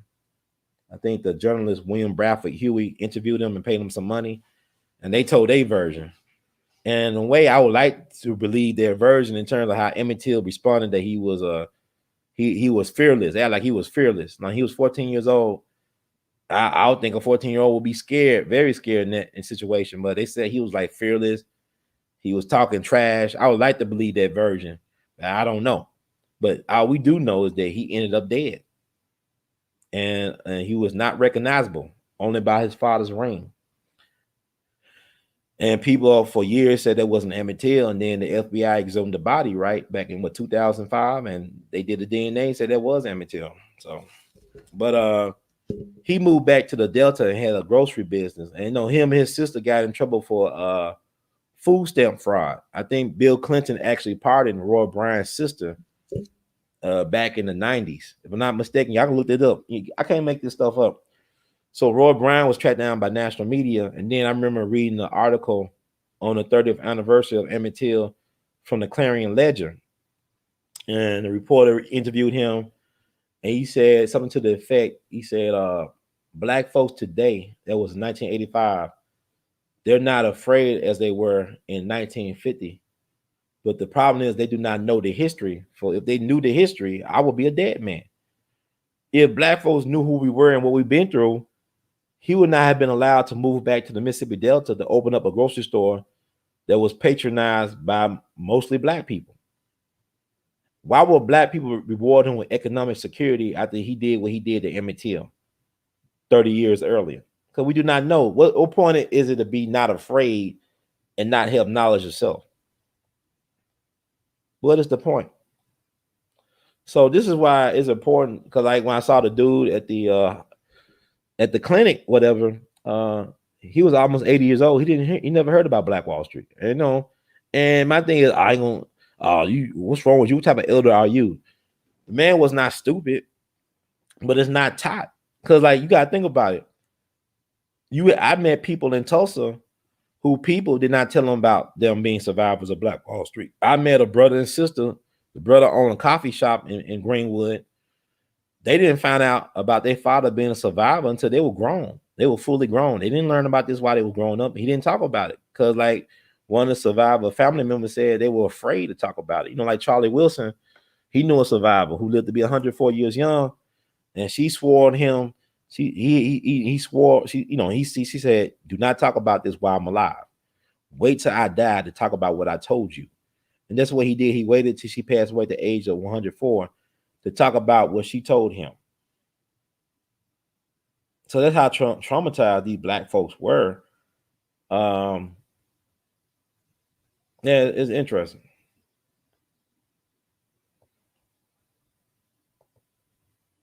Yeah, if you're not a friend to yourself, you have no friends. You have no allies. All the people talking about allies, everybody using Black pain for their gain. Nobody is reciprocating what we give people. We always love everybody but ourselves as a people.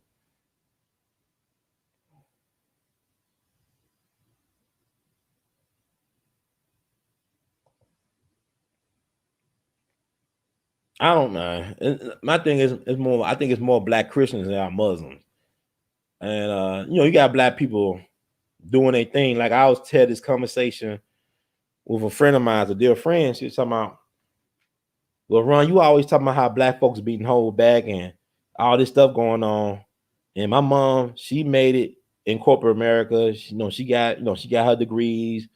She got, she came from the bottom and went all the way up to the top of her organization, and she gives back. I said, I understand what you're saying. I'm not taking nothing from your mom, but your mom cannot pass on a job position.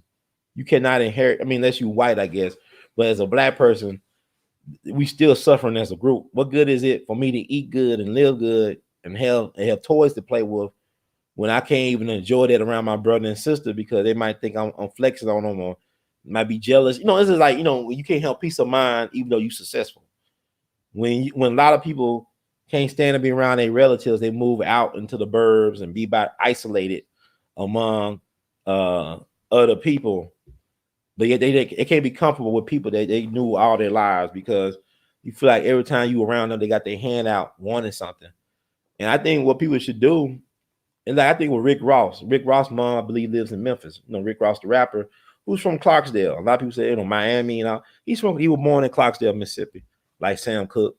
But I think what he did, y'all could correct me who know more about the Rick Ross, the rapper, and his business. I think he set up with his folks. He set his folks up where they don't have to beg him for money. He put them up. He set them up so they could live out their own money. So they don't have to worry about coming to him for a handout because he got them set up financially. I read somewhere Ludacris, the rapper, who went to college. Ludacris, I think, is a college graduate. Started off as a DJ at the radio station. His father actually grew up with Denzel Washington. I think his father's from Mount Vernon because him and Denzel knew each other. So Denzel knew Ludacris' father while he was growing up. And I think what Ludacris did, he helped fix his inner circle's credit. I think he paid to get their credit fixed. So, I mean, if you want that type of peace of mind, that's how you do. You spread the wealth a little bit, but also you make people accountable for their own existence. Like you help them help themselves. You set them up, and so it's on them. They could be set up for failure or set up for success. That's how I think you do it. Because like when Hammer did it, Hammer was very generous. He's trying to help the hood, but the hood didn't want to be helped, and the hood, made them broke.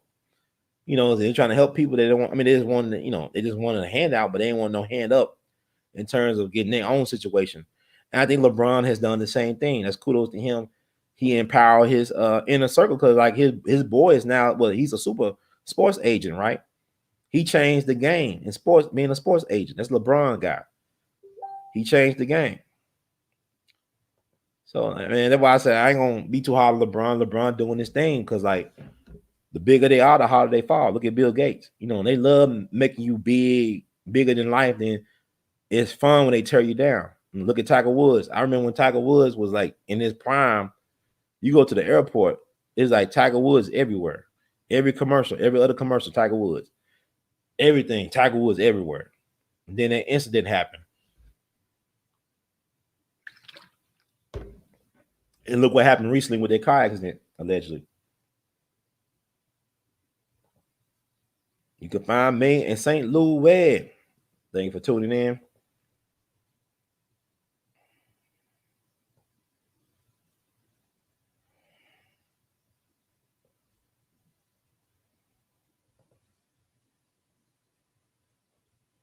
Yeah, unfortunately, but some of my greatest revolutionaries, I talk about religion, how it holds you back and handcuff you. But some of my greatest warriors came out the church. You think about Nat Turner, Harry Tubman, Bishop Henry McNeil Turner down in Georgia, then Denmark Vesey, what he tried to do. And I think even Gabriel Prosser, I think he was a minister or preacher at one point. I'm not certain, but y'all look it up. So, let's see what I could talk about.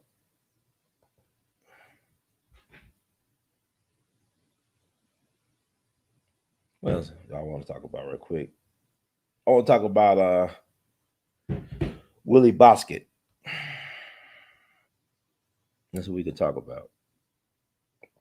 And y'all tune in and We All Be. Let me know if y'all can hear me loud and clear. News Free Dixie for the 21st century. Let's try to knock down some of these screens.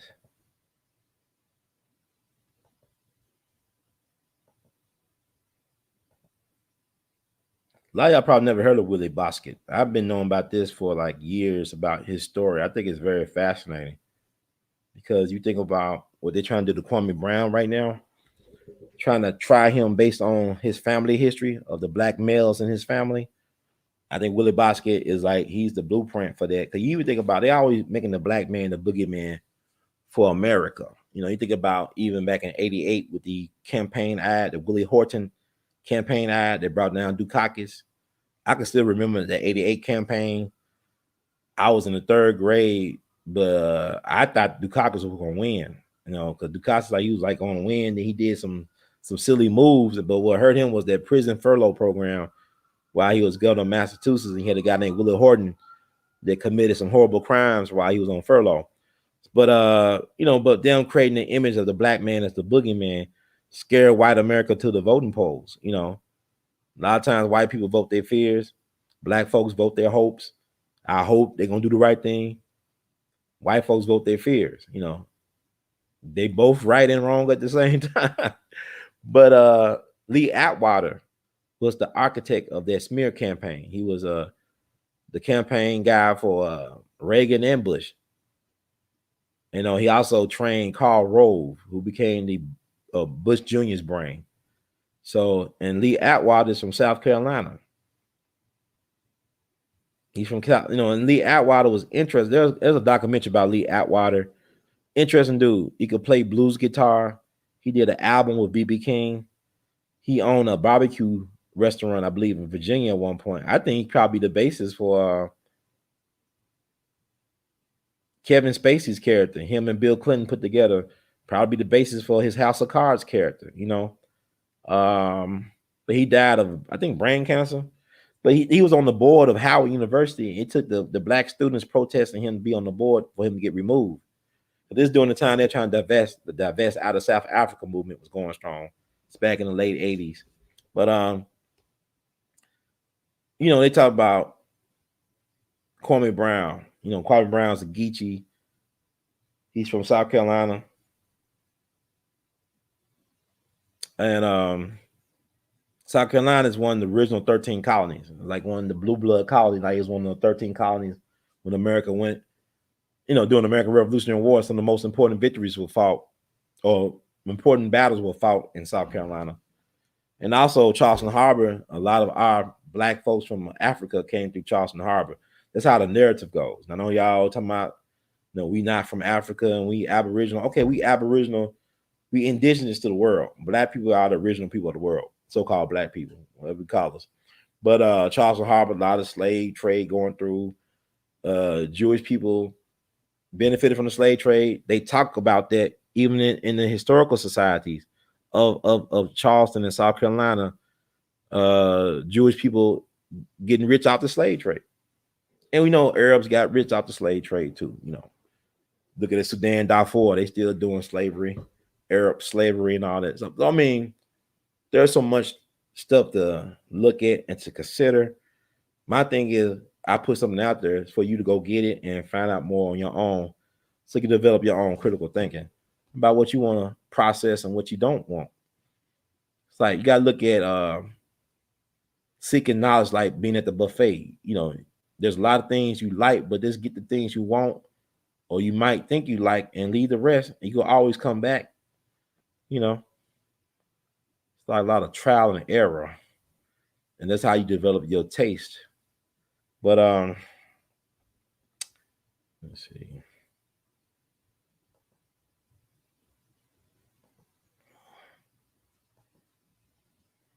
Okay.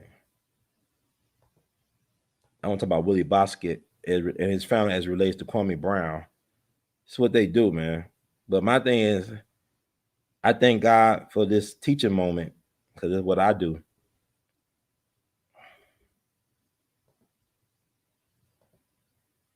There's a book y'all should read. It's called All God's Children. And it's about the life of not only Willie Bosket, but the generational trauma and curses of the black men in the Bosket family. It's not just about him, it's about his great grandfather as well, about his fathers, about his grandfather, about his great grandfather, his great grandfather. Like a bloodline full of brilliant, violent black men. They're not just violent, but they were highly intelligent. Willie Bosket is in solitary confinement right now up in New York. He's considered the most dangerous prisoner in America. He'd been institutionalized since before he was 10 years old.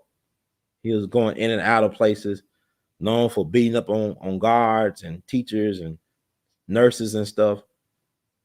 Also killed people while he was a teenager, like on the subway, robbing poor people and killing them. Now, he has been known to have killed 2 people, but he said he had killed many more people while he was a teenager. So this guy was like a predator. But what is interesting about Willie Bosket Jr. is that he has charisma. Like he's so charismatic. He is so articulate and intelligent. And that will impress people who interact with him, including the author of this book, Fox Butterfield, who spent 300 hours talking with Willie Bosket.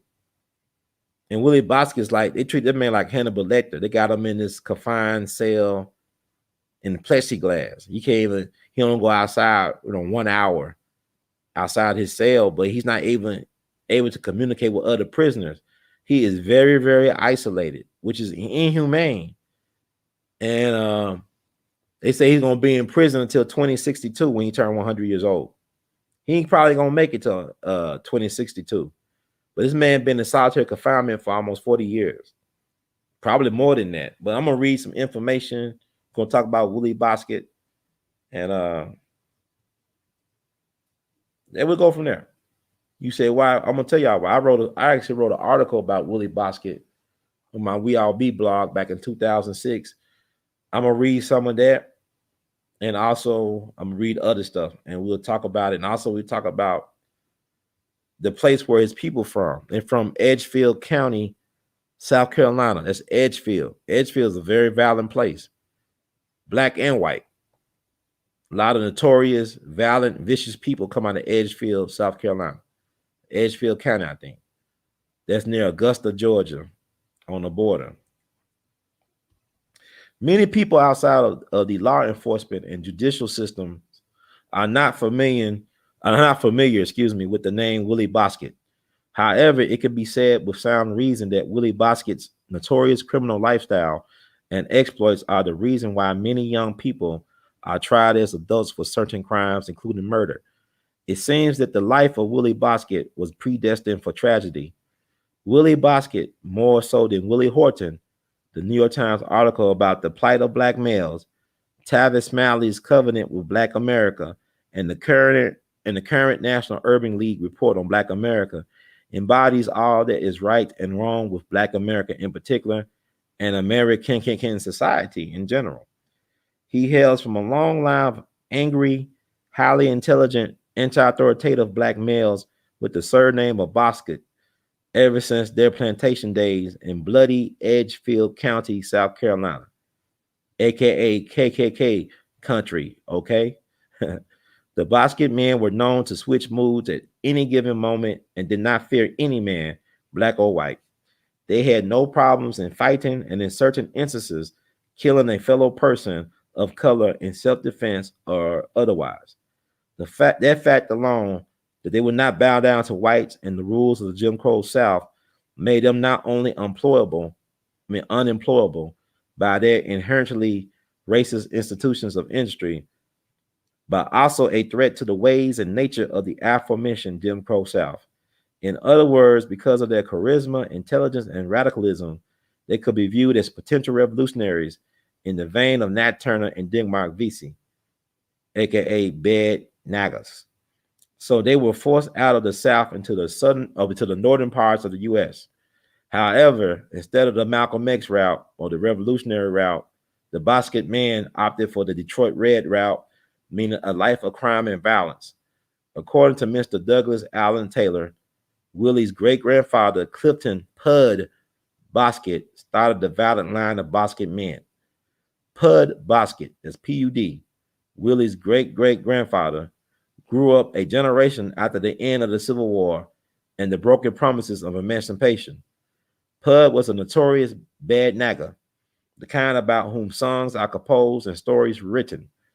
Unable to find work on any other area farms because he refused to submit to a white farmer who tried to beat him with a whip, Pud made a living gambling and breaking into stores. He served time on South Carolina's notorious chain gangs and was both feared and respected within the African American community. He didn't bother nobody, but if you push him, you had to beat him. Pud's brother once said, "Step on his foot at a dance or walking by, just brush him and there'll be a fight." He wasn't never scared. Willie's grandfather, James, who himself would travel up and down the eastern coast of the United States, committing armed robbery, would routinely beat and whip his father, Willie James Butch Bosket, as a child, leaving him with the markings and disfigurements very similar to the ones received by enslaved Africans pre-Civil War America. Willie's father killed two white men with a knife in a Milwaukee pawn shop because he thought one of the men had cheated him out of some money for some pornographic pictures, and spent most of his life in jail while his mother abandoned him when he was very young. His grandmother became his legal guardian, but his true parents were the mean streets and subways of New York City. By the time he was 15, it was said that Willie had committed over 2,000 criminal acts, which included vandalism, 200 armed robberies, 25 stabbings, petty theft, and 2 documented subway homicides. The state of New York found him to be unrepentant and unsavable social psychopath. However, he was still a youth, and due to the loopholes in the laws concerning youth offenders, regardless of murder charges, he was a free man by the time he was 21. But due to a climate change in the New York judicial system, giving repeat offenders felonies and longer sentences, largely influenced by Willie's homicidal and sociopathic exploits as a teenager, Willie found himself literally as a target to be made an example of, and he was quickly sent back to jail for life for relatively minor offenses as a young adult.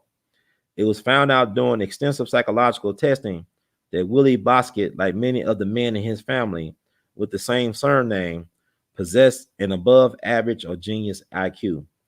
His father, while serving time in Leavenworth Penitentiary, received his GED and became the first prisoner in America to graduate from college or an academic institution, the University of Kansas, with the designation of Phi Beta Kappa, a very prestigious academic honor.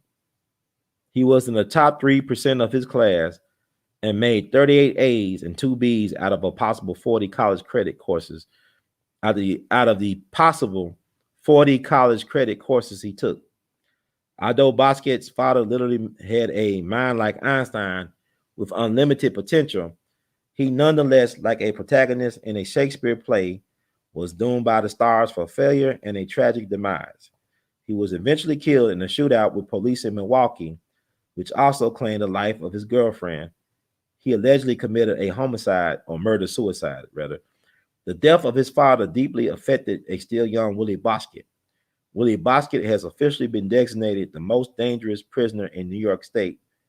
According to criminologist Dr. Catherine Ramsland, Willie Bosket is currently kept in deep isolation in a specially constructed isolation cell.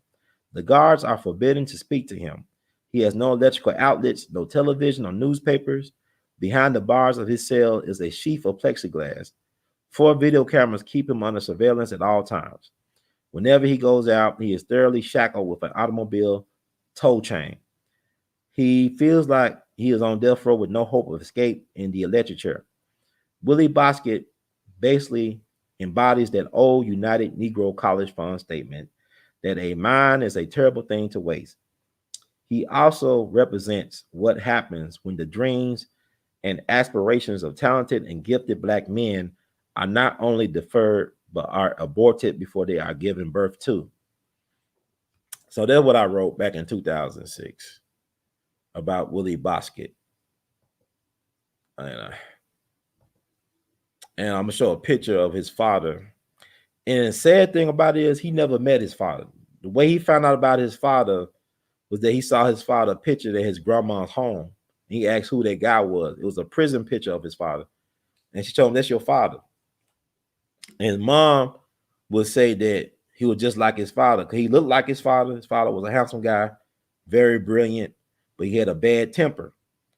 So his mom would say, you would end up like your father, but his mom would never tell him what happened to his father. He just wasn't around. And he found out. And he never met his father. I think they kept up a letter correspondence because when he was doing time, his father was doing time too. So he never met his father in the flesh. But his father was interesting. Let me show a picture. I can find it.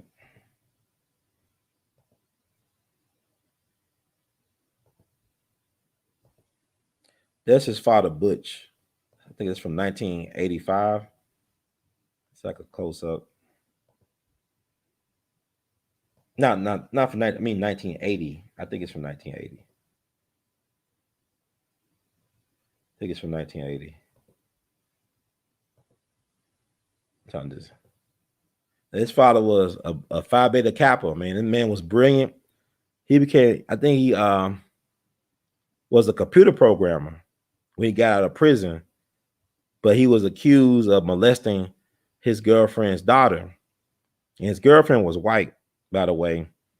And he came up with a plan to bust out of prison. I think he was in the hospital because he consumed some salt. He consumed a lot of salt and it made him sick. He did it on purpose so he could get into the hospital. So it'd be an easy escape. This is in Milwaukee. So his white girlfriend was dressed as a nurse. And they ended up overtaking the guard that was watching him in the hospital. And they handcuffed the guard. And they could have made a great getaway, but they turned the wrong way. Instead of going, they went right instead of going left in the hospital. And the hospital was such a big place. I think it was the hospital. And so because if they went left, they would have ran right into the parking lot where she was parked at. They ended up going right. So it took them a longer time to get out the hospital. So by that time, the sheriff was alerted. And by the time, they got to the car, I think a high speed chase, whatever. I think so. I'm not sure. But I'm going to read some other stories. They did get in the shootout with the police. And he saw that he was not going back to prison. He did not want to go back. So he had 2 bullets left in the gun, in the chamber. He shot his girlfriend in the head and he shot himself. So he committed a murder-suicide. And that's Willie Bosket's father, Butch. Like I said, it came from a long line of killers and brilliant black men. And that line started in Edgefield County, South Carolina. And I've been on here over 2 hours. But that's his dad. Let me show a picture of Willie. He looked like his dad, man. You see this picture, he spitting image like his mom. And I think his mom is still around. She was alive last year. And I believe she'll be in her 70s. And she was married to his father, but she said, you just like your dad. You look like him. You act like him. You're going to end up like him. So his mom spoke that stuff over his life. And I think I read a story. I heard a story. Willie Bosket, he traumatized his sister. Like when she was like 7 or 8 or something like that. He took a fork and stuck it in her mouth, allegedly. Like he put that fork in his sister's mouth to shut her up. So this is what you're dealing with. And people would say, man, you could tell he was very intelligent. Like they were all impressed with how intelligent, all the psychologists and everybody, everywhere he go, he was very charismatic. They was afraid of him because one place he was at for troubled youth, the guy who was director was 6'8", and he was afraid of this little boy. He put fear in grown men. This dude put fear in grown men. Dude was 6'8", and he was scared of this little kid. But Willie Bosket was interested because that book, he allowed that guy to interview him.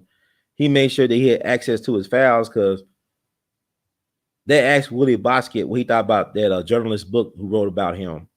He said that it was true, but he wished that he had a solution. Like, he wanted to know if things would have been different, he got a different type of help. He wanted a solution to why he acted that way. Because he was concerned he had a niece that he really cared about. This dude was so brilliant that he taught his niece how to read and write while he was locked up like that. His niece would visit him when she was little. And he was concerned about her getting in trouble, like going down that same path he did, and his father did, and his father did. So that's why he was willing to allow the journalist in to write that book, because the guy worked for the New York Times, that Butterfield guy. I think his name Butterfield. Oh, let me see. I'm looking for all this stuff, man. Okay. That's the picture of Willie Bosket. I think back in the 80s. It's 84. So he was a handsome guy. He looked like his father, right? That's his father, child. You are the father. He definitely looked like his father, Butch. And see what that book. Yeah, Fox Butterfield. Look that book. It should be on Amazon Prime. All God's Children. the Bosket family, and the American tradition of violence. So let me read some more on Willie. And I'll try to get out here by 12:30 Central Time. Oh man. Probably I'll be taking I gotta do these stories, man. So much. I'll be trying to give y'all as much information without tiring myself out.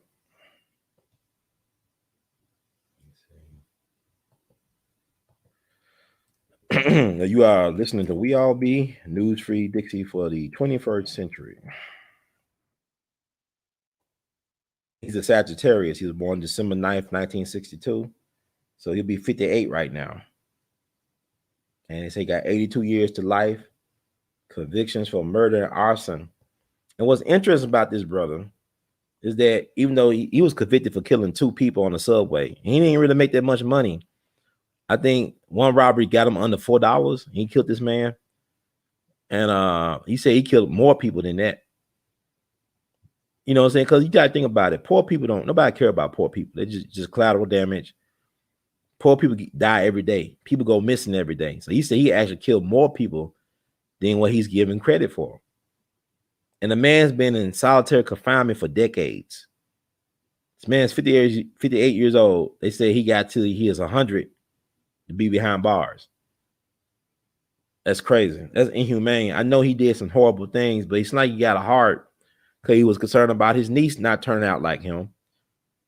And he wanted to, I don't know, man. This is crazy, man. To Ice-T look alike. Maybe, but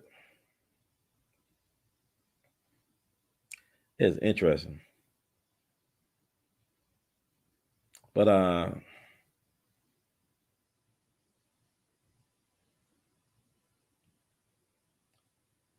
have a nice book. Yeah, I probably do.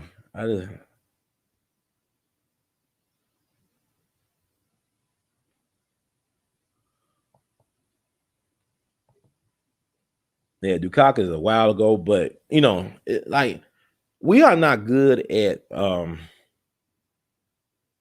studying history because like we forgot about what happened last week, let alone what happened 30 or 40 years ago. We don't study that, and Black folks need to be studying right now. We should be in a deep state of study. And that's in New York. He's in New York State. And being repetitive is a sign of learning. Y'all, that's how you learn. You learn through repetition. Like people will say, well, the definition of insanity is repeating the same thing over and over again and expecting different results. Now, that's the definition of learning. You gotta be repetitive. I mean, when I used to have Dick Gregory on, and he'll tell me, I know we talked about that one show, but it might be some new people tuning in and never heard this information. So that's why you repeat yourself. It's part of learning. And a lot of y'all, I trust me, you probably never heard of Willie Bosket. Probably never heard of him. But the reason why I bring him up is because of the situation where they're trying to character assassinate Kwame Brown. And you got a brother who family full of murderous guys, right? Bosket. But these guys were highly intelligent and they were victims of the system. Like all of us are on different levels, are victims of this system. But I want to show you how they treating this brother. And this brother is not a monster. Now, he did some horrible things, but I'm going to give you a little bit background, allegedly, of what happened to him so you can understand a little bit why he ended where he ended up. But imagine there's so many people like this that got talent and ability and gifts, but they're not cultivated. It's like what Tupac talked about, the rose that grew from concrete. This is what he's talking about, only by the grace of the universal God that I'm able to make it and grow with some potential. And this guy, this is wasted potential. He's warehoused for decades. And like he's the last man in his bloodline. When he died, their bloodline dies. So like he's the last Bosket male. He's the last one left. So he's not gonna pass on any of his, whatever, the good or bad. It ends with him. Unless, I don't know. But I think he was married at one point when he was in between jail. Like when he was on the outside, he got married and he got divorced. I don't know. Let's see what time it is. Let me read a little bit more on him. Also, I'm reading from different sources too, so you get a better understanding. And this is how you create critical thinking. You heighten the contradictions, right? I'm reading you different versions of his story, but then you got to go out and do your own research and come to your own conclusions. But it's all about heightening the contradictions. So William James Bosket Jr., born December 9th, 1962, is an American convicted murderer whose numerous crimes committed while he was still a minor led to a change in New York state law so that juveniles as young as 13 could be tried as an adult for murder and would face the same penalty. It's called it's nicknamed the Willie Bosket law, right? That's the nickname for it. He has been in either prison or reformatories for all but 18 months. So he's been institutionalized for all but 18 months since 1971 when he was 9 years old. Think about that, y'all. And has spent all but 100 days of his adult life in custody. He's in solitary confinement. That's to my Arrested Development. He is currently serving a sentence of 82 years to life at 5 Points Correctional Facility. Bosket was born in Harlem. His father, William Sr., Butch, killed 2 people in a Milwaukee pawn shop shortly after his son was conceived and was sentenced to life in prison where he earned a degree in computer science and psychology. Butch was released from prison and went on to get a job as a computer programmer for an aerospace company, but was charged with a crime. He shot his girlfriend and committed suicide to avoid being caught. Bosket had a traumatic childhood. When his grandfather was released from prison, he raped Willie many times. When he was 9 years old, his grandfather had him perform anal sex to teach him about girls. His mother, Laura, had different live-in boyfriends who beat her, and as a boy, Bosket often jumped in to defend her. In one incident, hitting a man with a pipe and slashing him with a knife, and another threatening, "I'm going to burn that motherfucker up." He also suffered a head injury when he ran out into the street and was hit by a car. It was all before he was 10 years old. So this is what you're dealing with. This man caught hell before he came out the womb. Cursed by the stars. He was 9 years old. When he was 9 years old, his mother, heeding advice, petitioned he be placed in a center, stating that he was a person in need of supervision. He was placed at the Children's Center in Manhattan, but escaped and quickly ended up at Spofford, which was a secure detention center and a child's equivalent to an adult doing time in Attica State Prison. He would be in and out of detention centers and reformatories except for a short time when he turned 21 and had served out his time for murder. His mother had told him, "Don't be bullied, hit back. To get respect, you got to be the toughest." Now, his mom really is an interesting piece of work.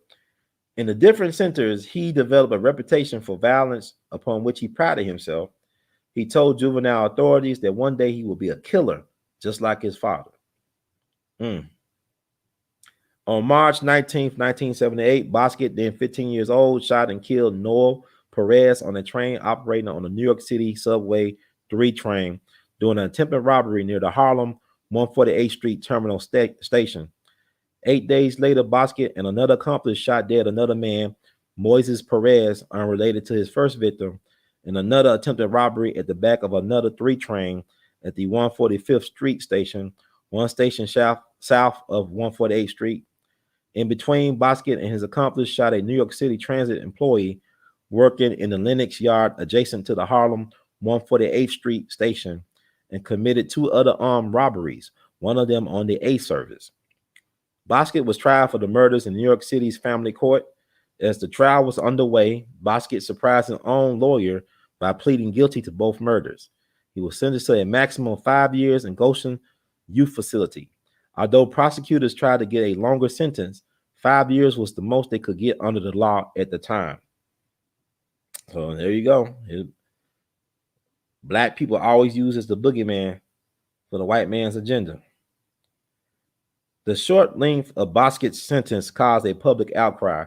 Governor Hugh Carey had opposed efforts by his opponent in that year's gubernatorial election, State Assembly Minority Leader Perry Duryea, to have juveniles tried as adults for certain crimes. However, after reading a report on Bosket's sentence, Kerry called the state legislature into special session to pass the Juvenile Offender Act of 1978. Under this act, children as young as 13 years old could be tried in an adult court for crimes such as murder and receive the same penalties as adults. New York was the first state to enact a law of this nature. All the other states have since followed suit. Because it was Willie Bosket's case that was used to push the laws allowing juveniles to be tried as adults, it is sometimes referred to as the Willie Bosket Law. There you go. So I'm gonna read some more and I'll go on. A year after he began serving his sentence for the two murders, Bosket escaped from the youth facility. He was caught after 2 hours, tried as an adult for the escape, and sentenced to 4 years in state prison. He was returned to the Division of Youth in 1979 and was released in 1983.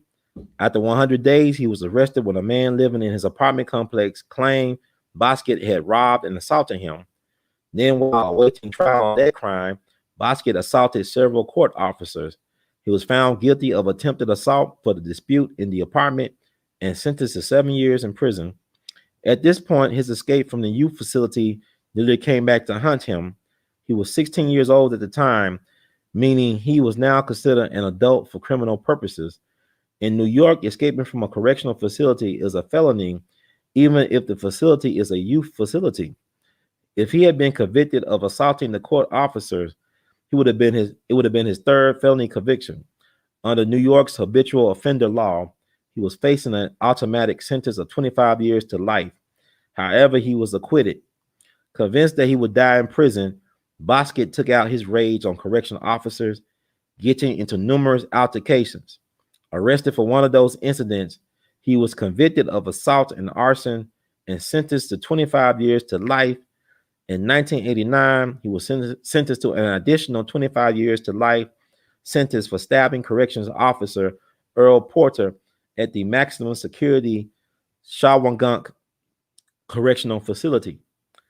After the 1988 assault, Bosket was transferred to Woodburn Correctional Facility, where in April 1989, he drew a third 25 years to life sentence for assaulting a correction officer with a chain.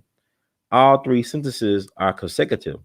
His earliest possible release date is September 16, 2062, when he will be 100 years old, all but assuring that he will die in prison. Actually, he will be 100, and he'll be 99, because they say his birthday was December 9th, 1962. So, wow. Woo, boy. Since his conviction for the 1989 assault, Bosket has been housed in solitary confinement. While at Woodburn, normally a medium security prison, Bosket was housed in a specially built plexiglass, lined cell stripped of everything but a cot and a sink toilet combination, with 4 video cameras watching him at all times. He was only allowed out of his cell for 1 hour a day, apart from medical visits and haircuts. Although he was allowed visitors, they could only speak to him through a window in his cell. Bosket once declared war on a prison system that he claimed made him a monster, and was cited for almost 250 disciplinary violations from 1985 to 1994. However, he has not had a disciplinary violation since 1994, according to a 2008 report in the New York Times. Due to his numerous incidents of violence during the 80s and 90s, he was initially not slated to move into general population until 2046, when he will be 84 years old. Department spokesman Eric Chris told the Times, "This guy was violent or threatening violence every day. Granted, it has been a while, but there are consequences for being violent in prison. We have zero tolerance for that."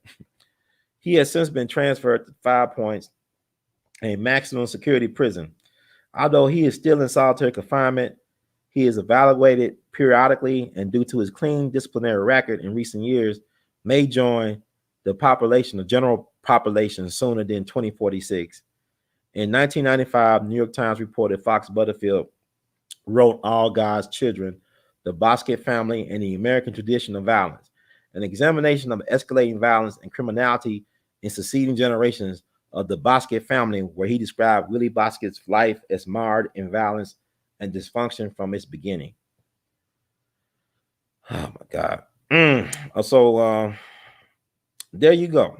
Y'all looked at it's so much to that story. Y'all gotta look up documentaries online.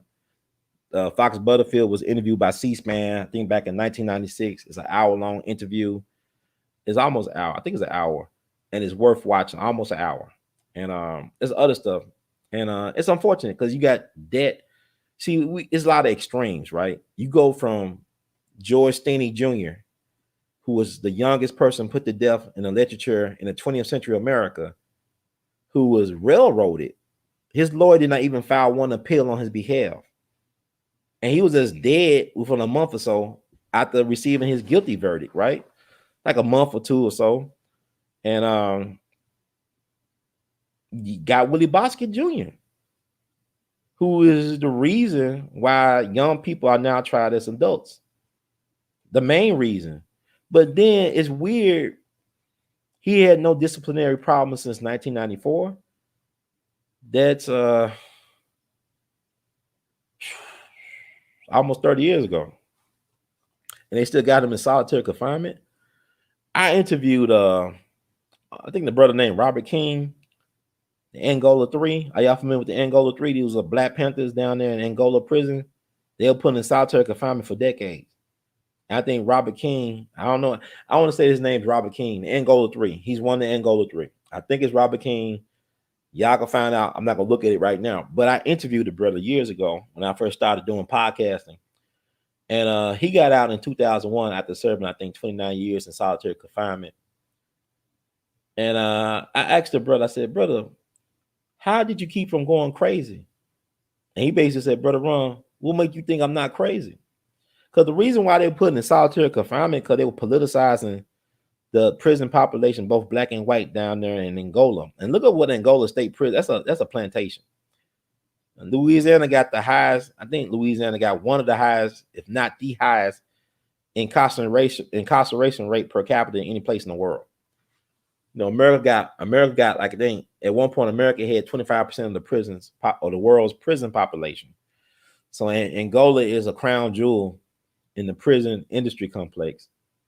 And the reason why they put these brothers in solitary confinement was because they were politicizing and organizing the prisoners. Their thing was, one of the main things they did was try to stop prison rape. See, the authorities knew that prison rape was going on, but these brothers tried to organize the prisoners to stop prison rape, among other things. And these brothers were also Black Panthers. So they already had a target on their back, not only politicizing and organizing the prisoners in Angola, but also being Black Panthers. So look up the Angola 3. But I know this dude allegedly did horrible things, but is it fair for him to be treated like this? I mean, this man is being punished beyond punish. And who are they to judge? Because look how violent this system is that we live in. America's national language is violence. Dr. King said the greatest purveyor of violence on the planet is my own government. And he is a product not only of him, but it's generational trauma. His folks come out of violence. And Fox Butterfield, in his book, he tried to make the case that, you know, basically like what H. Rap Brown said. Violence is as American as cherry pie. Willie Bosket is not the monster. You can't blame Frankenstein for being Frankenstein. Who created Frankenstein? You blame the person who created Frankenstein, not Frankenstein the monster. Like I said, this man is brilliant. And his daddy was a computer guy.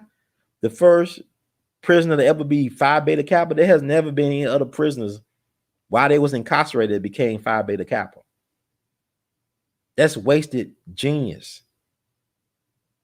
That's his father. And this dude been institutionalized. And the son's been institutionalized since he was 9 years old. So y'all look at all this stuff. Because I found other sites to talk about all the black men in the Bosket bloodline. But I'm not gonna get into it right now because I'm trying to get out of here. It's almost 3 hours in. But I do want to talk about Edgefield County, where the Bosket bloodline originate. Because we talk about South Carolina. And you talking about, I brought all this up to bring up Kwame Brown. This is why Kwame Brown is such a beautiful guy. He's the rose that grew from concrete. Because you talk about, I don't know the detail with Charlemagne, the guy, all this stuff. I don't know about Monk Corner. I don't know if it's true about everything that Charlemagne spilled out last week about the men and Kwame Brown's family. But I'm trying to tell you about the hate that hate produced. South Carolina is a vicious place. I'm gonna tell you something. Some of our most notorious gangster dudes come out the Carolinas. I just told you Bumpy Johnson's from Charleston. If you look at North Carolina, you got Frank Lucas, you got Frank Matthews. I talked to Ike Atkinson, who was known as Sergeant Smack. He really was the guy who was Frank Lucas' supplier over there in Southeast Asia. He was a military guy. Now, he portrayed as Frank Lucas's relative or cousin by Roger Governor Smith in the American Gangster movie, which is a fantasy. But I had a chance to interview on my platform Ike Atkinson, who was the real Sergeant Smack. He was a military guy. He was the one that controlled the distribution from Southeast Asia, the Golden Triangle for Frank Lucas. Frank Lucas worked for him. But Frank Matthews, all them guys, they from North Carolina. They in Charleston, like I said, Demark Vasey. He was nobody, it was no joke. So, but there's a county called Edgefield County. There was like probably one of the most violent places in America, historically speaking. And I'm gonna talk about that. I want to talk about some things connected to that. And I'm gonna tell you why. I mean, this is why you understand that his family spoke the language of violence, because that's what it came out of. Because the white man spoke their language to them. That's how they communicate with their people.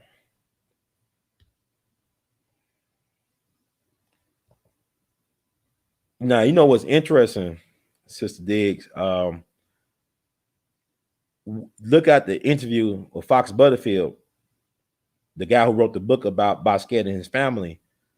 This is back in 1996, because the guy who interviewed him, the interviewer asked, would it be cheaper to just have the death penalty, put him to death, rather just warehouse him or keep him alive? He said, yeah, because at that time in 1996, he said it cost about $100,000 a year just to keep Willie Bosket Jr. in that state, that solitary confinement. It cost them $100,000 a year. This is back in the 90s. So imagine how much they cost now just to keep that brother mistreated like that, keeping in an inhumane condition.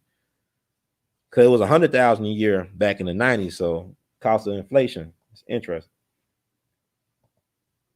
Really, they said, yeah, be in general population 2046. So he'll be like 84 years young. They'll allow him to be in general population, but he has not had a disciplinary violation since 1994. So why they got him like is weird, yeah. But black folks, we don't fight for. Look, there's a lot of black folks about to get kicked out on the streets right now after this eviction moratorium is up. Where are the black league? Where the urban league? Where's the black caucus fighting for black folks? Protect them from getting kicked out on the streets. So at least he got housing. Shit. I mean, it's housing. He got 3 hots in a cot. I'm not, it's horrible to say it like that, but I'm saying this is America.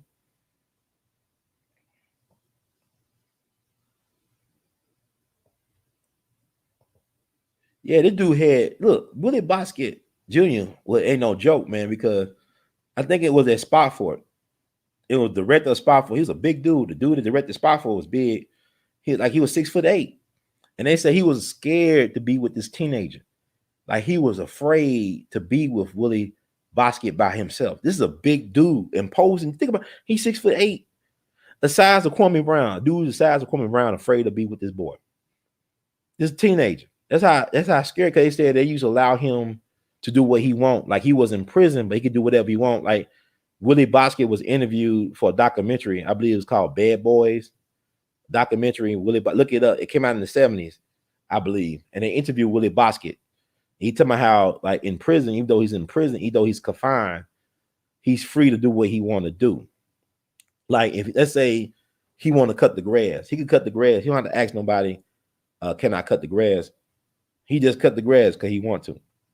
And like at the end of them interviewing him, he actually attacked the cameraman. He beat up the cameraman. He gave the cameraman a black eye.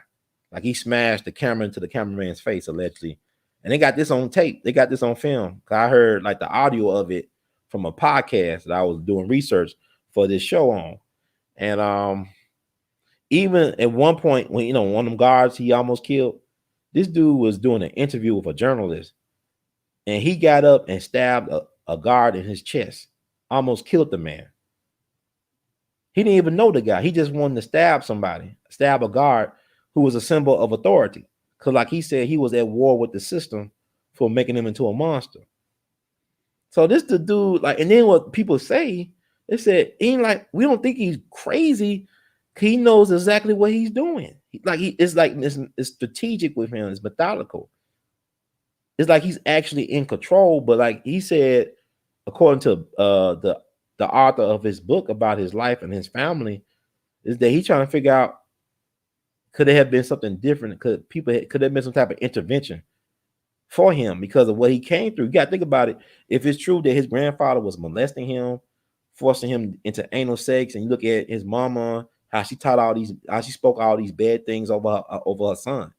Like she said, he was going to be a bad seed, that he was doomed. Then she tried to keep the mystery of his father away from him. You look at his father was highly intelligent, but he was doomed. It's just a Shakespearean tragedy all around. So I mean, it's like you just read his family history. It's weird. Like the men. Think about Malcolm's family. How they can't allow the males to mature into men. Now Malcolm was 39 when he died. But really, you start really feeling your manhood. I feel is when you start getting past your 40s. This is when you start really like, okay, I'm a man. Like there's no question, I'm a man.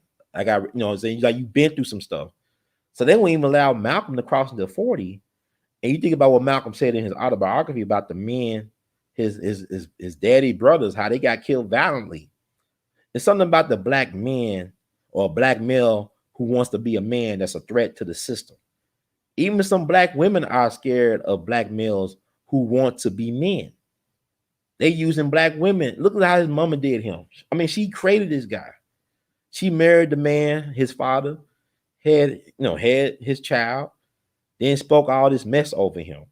And I'm not trying to attack her by any means, but his parents failed him. And then his grandfather violated him the way he allegedly, according to one story. But think about, we go from George Steeney and Emmett Till to Willie Horton and Willie Bosket. But like we the worst things going. But let's talk about the place where he's from. Let's check out this place where he's from, or where his people from. He was born in Harlem, but his people from Edgefield County, South Carolina. I'm gonna share a picture. I know I'm holding y'all hostage and stuff. That's why I say I'm doing these damn things, man. But look that up, because I could be all night talking about this stuff. Be a lot on my mind. Let's see.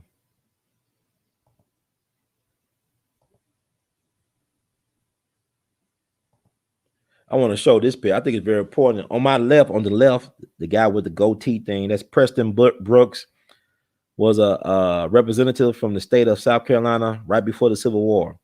And then on the right is Senator Charles Sumner from Massachusetts, from Boston. He was a radical Republican, and he was one of the top abolitionists in the country as far as political wise.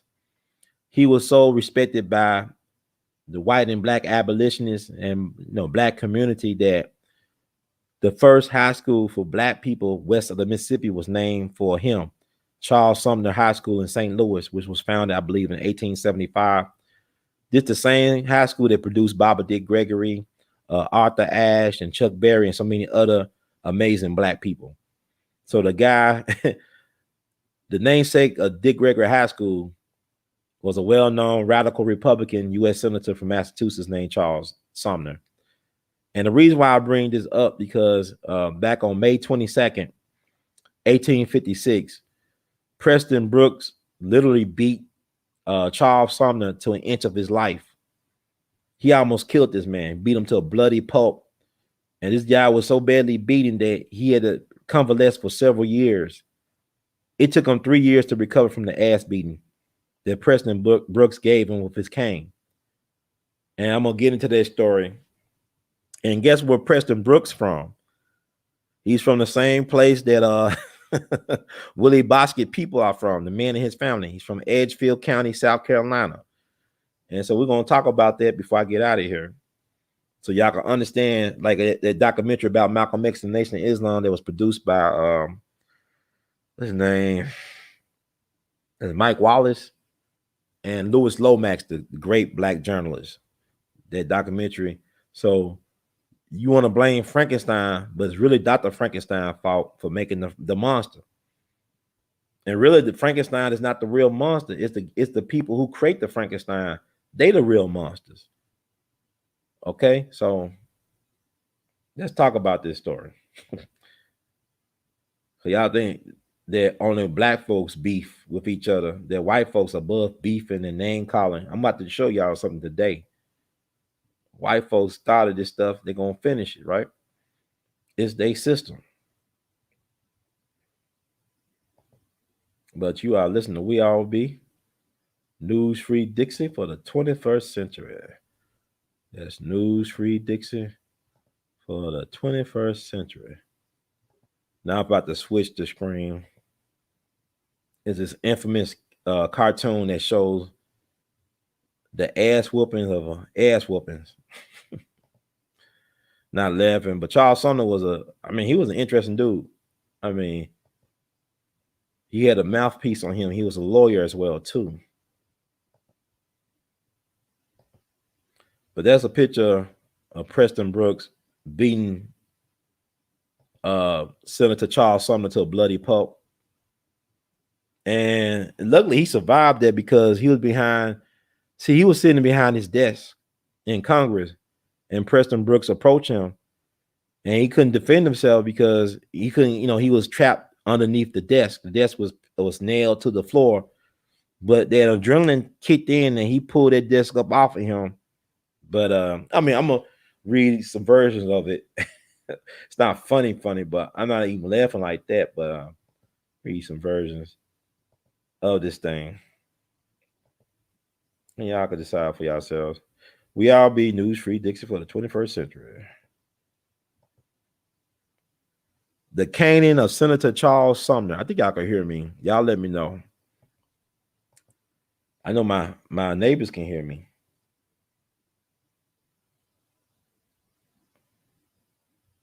Okay, let's do the caning.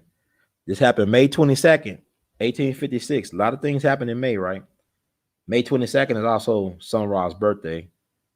See, there's so many things I would like to talk about. I'm in the middle of planning this event on June the 6th, doing a Mercury retrograde coming up. The caning of Senator Charles Sumner. On May 22nd, 1856, the world's greatest deliberative body became a comeback zone. In one of the most dramatic and deeply ominous moments in the Senate's entire history, a member of the House of Representatives entered the Senate chamber and savagely beat a senator into unconsciousness. The inspiration for this clash came 3 days earlier when Senator Charles Sumner, a Massachusetts anti-slavery Republican, addressed the Senate on the explosive issue of whether Kansas should be admitted to the Union as a slave state or a free state. In his Crime Against Kansas speech, Sumner identified two Democratic senators as the principal culprits in this crime. Stephen Douglas of Illinois, y'all remember Douglas Lincoln debates? That's Stephen Douglas, the little giant, and Andrew Butler of South Carolina. He characterized Douglas to his face as a noisome, squat, and nameless animal, not a proper model for an American senator. Andrew Butler, who was not present, received more elaborate treatment, mocking the South Carolina senator's stance as a man of chivalry. The Massachusetts senator charged him with taking a mistress who, though ugly to others, is always lovely to him. Though polluted in the sight of the world, is chaste in his sight. I mean, added Sumner, the harlot, slavery. Representative Preston Brooks was Butler's South Carolina kinsman. If he had believed Sumner to be a gentleman, he might have challenged him to a duel. Instead, he chose a light cane of the type used to discipline unruly dogs. Shortly after the Senate had adjourned for the day, Brooks entered the old chamber where he found Sumner busily attaching his postal frank to copies of his crime against Kansas speech. Moving quickly, Brooks slammed his metal top cane into the unsuspecting Sumner's head. As Brooks struck again and again, Sumner rose and forced blindly about the chamber, futilely, futilely attempting to protect himself. After a very long minute, it ended. Bleeding profusely, Sumner was carried away. Brooks walked calmly out the chamber without being detained by the stunned onlookers. Overnight, both men became heroes in their respective regions. A surviving House censor resolution. Brooks resigned, was immediately reelected, and soon thereafter died at age 37. Sumner recovered slowly and returned to the Senate, where he remained for another 18 years, the nation suffering from the breakdown of reasoned discourse that this event symbolized, tumbled onward towards the catastrophe of the Civil War. So that's one version of the story, right? And like I said, Preston Brooks from Edgefield, South Carolina. Another prominent political figure from Edgefield, South Carolina, was Ben Tillman, who was the governor of South Carolina and also U.S. Senator. Ben Tillman was so vicious that he was calling for the lynching of black folks on the floors of the Senate, the halls of Congress. He was calling black folks, you know what, their favorite pastime, calling us naggers on the floor of Congress and telling and encouraging white people to lynch black folks. This is the early 1900s. They call him Pitchfork Ben Tillman, I think. So this is the mentality. This is like where not Kwame, but Willie Bosket people come from. Willie Bosket people was owned by a governor of South Carolina who helped initiate the Civil War. This was the governor of South Carolina who told his people to bomb Fort Sumter in Charleston Harbor, which led to the Civil War. That happened on April 12th, 1861. So this is South Carolina. This is some gangster stuff here, but it's not just a black thing.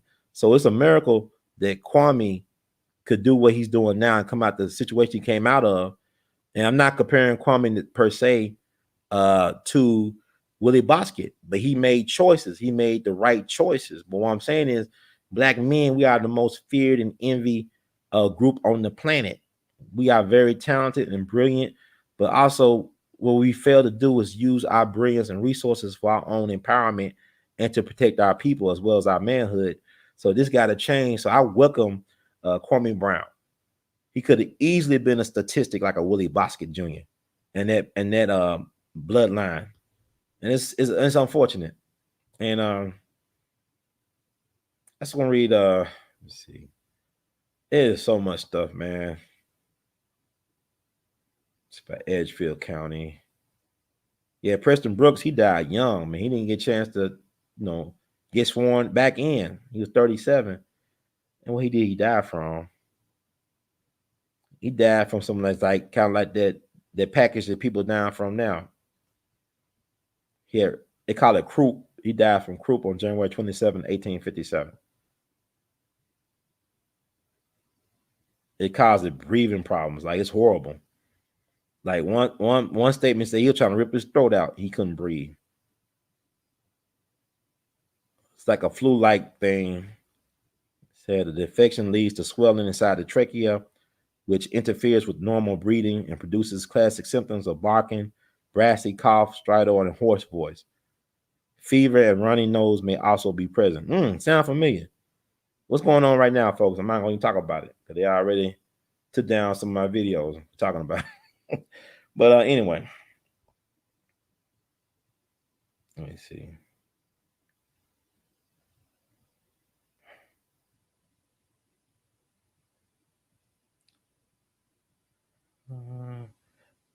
Okay. Yeah, Francis Pickens used to own the Bosket people, and he was the governor at the time of the American Civil War. He helped start the Civil War when he ordered the militia to fire upon Fort Sumter in Charleston Harbor. But Bosket family was owned by this white man. And Benjamin Tillman, another governor, U.S. senator. And then Strom Thurmond. Y'all know about Strom Thurmond. He's from there. He's from there. His daddy actually killed a salesman for disrespecting his honor. His daddy killed a salesman and got away with it. That's who produced Strom Thurmond.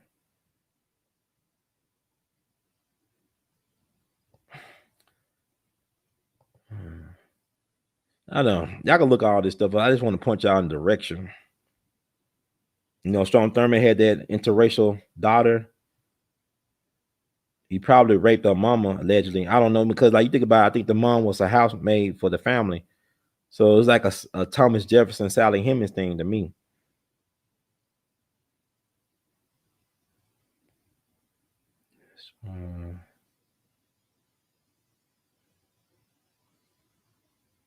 His daddy killed a man and got away with it. Daddy's name was John William Thurman. That's Strom Thurman's dad. And it said in 1925, at the age of 22, at the age of 22, Thurman had an affair with Carrie Butler, his family's teenage African-American housekeeper. In 2003, the Thurman family confirmed that Thurman fathered a mixed-race daughter named Essie Mae Washington with Butler. And she looked like Strom Thurmond, too. But anyway, that's enough. I could go a little bit farther, but I'm not. But just get an idea of South Carolina and environment. Because, you know, Andrew Jackson, he's from South Carolina, North Carolina, South Carolina. His mama told him, said, look, son, real men handle disputes by dueling. And it was a dude that challenged Preston Brooks to a duel in the Niagara Falls. He was a Republican that came to the. Let me read another. I think it's important. I want to read another version of what happened to Charles Sumner. Like I said, Charles Sumner is the namesake of the first high school west of the Mississippi River for Black people, which was founded in St. Louis. That's Dick Gregory School. That's the high school that produced Dick Gregory. So you see how it works. The universal God is interesting. I'm gonna read one more version of that story, and I'll let you out of here. And thank y'all for rocking with me, for tuning in. And I guess tuning out a little bit. We love you madly. Add the stream. There's another version I'm gonna read.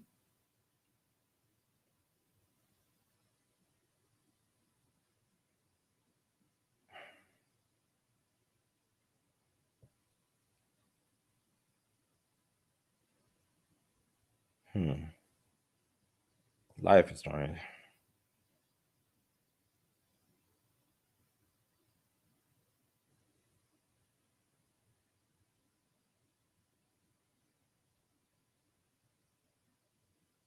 Okay. I'm gonna read this part. Representative Preston Brooks, Butler's first cousin once removed, was infuriated. He later said that he intended to challenge Sumner to a duel and consulted on dueling etiquette with fellow South Carolina Representative Lawrence M. Keat. And now this guy, he ended up being a military leader for the Confederates in the Civil War. And he actually got killed during a battle in Virginia back in June of 1864. The Lawrence Keat guy, who was also a pro-slavery Democrat. Keat told him that dueling was for gentlemen of equal social standing and that Sumner was no better than a drunkard due to the supposedly coarse language he had used during his speech. Brooks said that he concluded that since Sumner was no gentleman, it would be more appropriate to beat him with his cane. 2 days later, on the afternoon of May 22nd, Brooks confronted Sumner as he sat writing at his desk in the almost empty Senate chamber. Mr. Sumner, I have read your speech twice over carefully.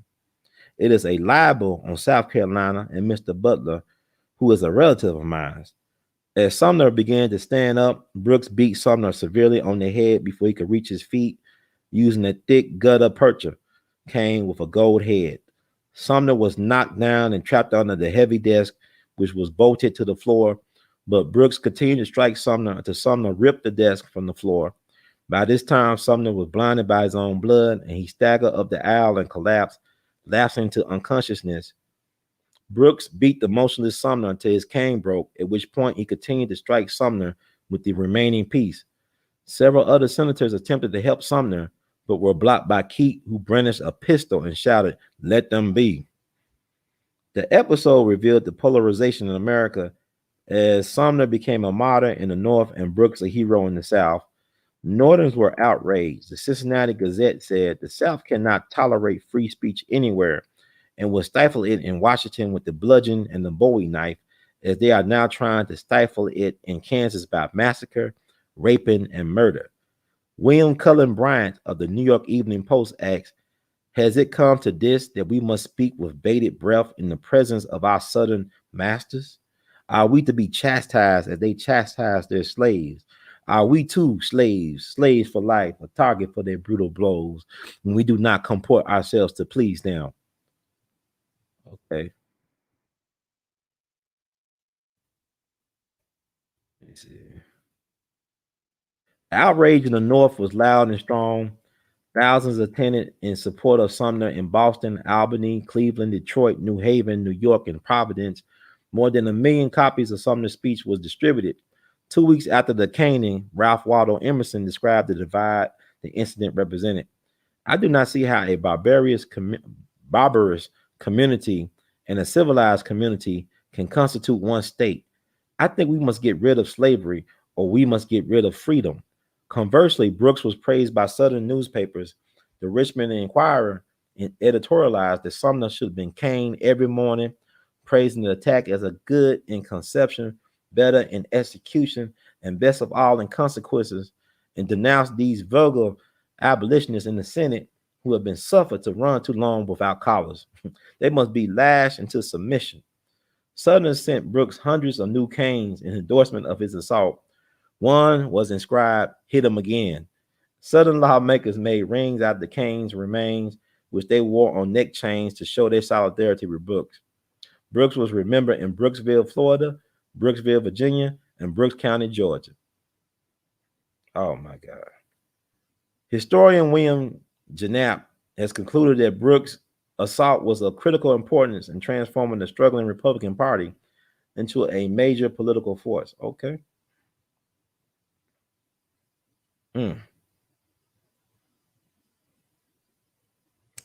Theological and legal scholar William R. Long characterized the speech as the most rebarbative and vituperative speech on the Senate floor, which flows with Latin quotations and references to English and Roman history. In his eyes, the speech was a gauntlet thrown down, a challenge to the slave power to admit once and for all that it was encircling the free states with their tentacular grip and gradually siphoning off the breath of democracy-loving citizens.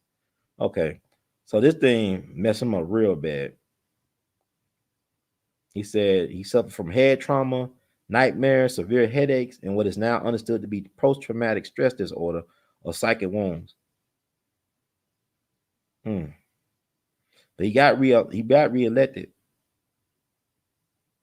He got reelected and he served for 18 more years. That's Charles Sumner, who is the namesake of Dick Gregory's High School in St. Louis.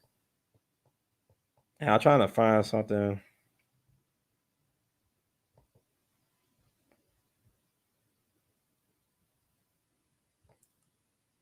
Like somebody else came to Sumner's defense. You think about what's going on in Kansas. You got bleeding Kansas. Who's that over there in Kansas? That's John Brown, raising hell. That's John Brown raising hell.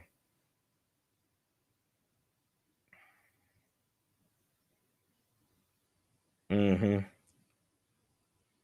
gonna read one more part to this. I thought was interesting.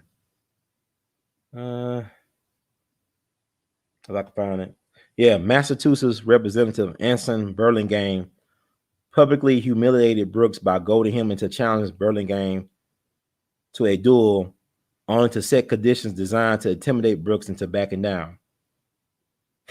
As the challenged party, Burlingame, who was a crack shot, had the choice of weapons and dueling ground. He selected rifles on the Canada side of Niagara Falls, where U.S. anti-dueling laws would not apply. Brooks withdrew his challenge, claiming that he did not want to expose himself to the risk of violence by traveling through northern states to get to Niagara Falls. Okay. And Burlingame is the reason why Chinese immigrants was able to come to America back in the 1870s. He actually helped facilitate that, where he met with China, and they became our great trading partner. This is back in the 1860s, and by the 1870s, you had Chinese immigrants coming over because Burlingame, this is the guy who challenged Preston Brooks to a duel. So you got to think about it. This is part of America. America is violent. How did Alexander Hamilton get killed? He got killed by Aaron Burr in a duel in New Jersey, right? That famous Hamilton play is based on him. And people say that Hamilton was a black man who was from the islands. And there's a dispute about that. But yeah. So violence has always been the way. Like I said, American history is a gangster rap album. So how can you blame us? So with that said, I hope that's good. Thank y'all for tuning in with me.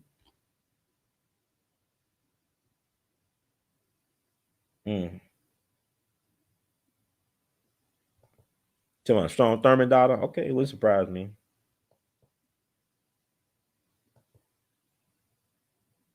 Thank y'all for tuning in. I'm gonna shut down. And thank y'all for rocking with me. Yeah, it's good to help. See, black folk, we the only group of people that don't have allies.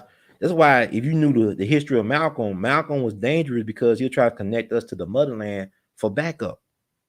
Y'all debating, man, we was here. There's no dispute. Black people are the original people of the planet, not just over here in the Americas, but everywhere. Everywhere in history is a black blueprint. But what I'm saying is Malcolm was too much of a threat. See, Dr. King figured it out later, but they had shot him in the face. Malcolm was actually making those moves a reality. Like I said, you had diplomats from Africa quoting Malcolm on the floor of the United Nations. And, he was working with the Pinto to try to bring up the United States on human rights violations of black people. So Malcolm was making chess moves. There's a reason why he was not allowed to go to France. Y'all keep on thinking the Nation of Islam are the masterminds behind the assassination of Malcolm. No, the Nation of Islam did not have the power to deny Malcolm entry to France.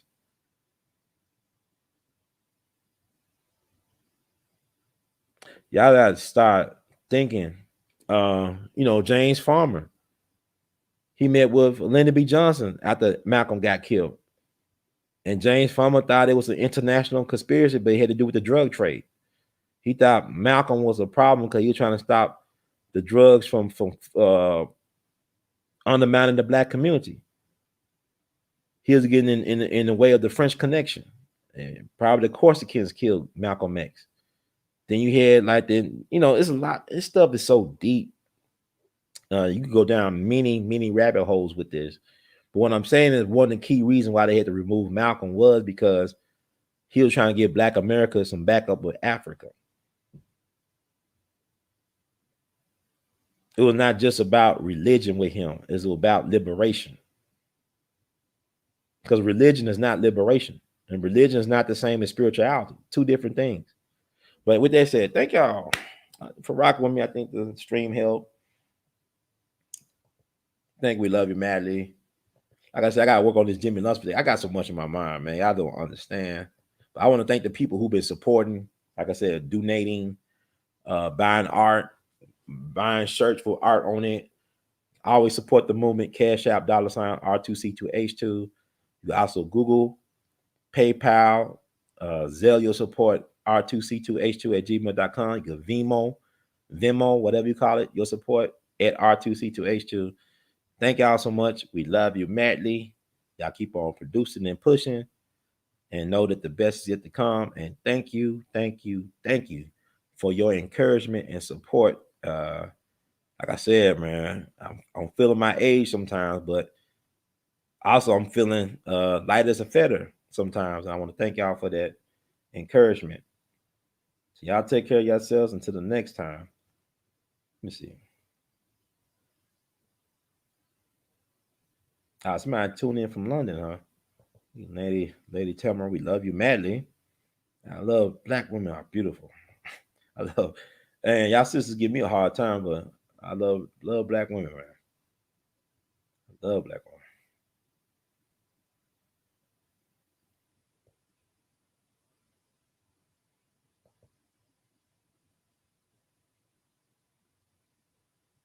Man, our people been through a lot. That's why I said, like, black men, we should be in touch with our emotions. And like black men don't supposed to cry at all. We don't have feelings. We don't supposed to hurt. Look at all the pain we've been through. Look at how they did us in front of our families. Y'all gotta check out that buck breaking documentary. They broke black men down. You got black women mad at black men. You got black men mad at black women. But really, are we all at fault? I mean, we need to be each other's best friend.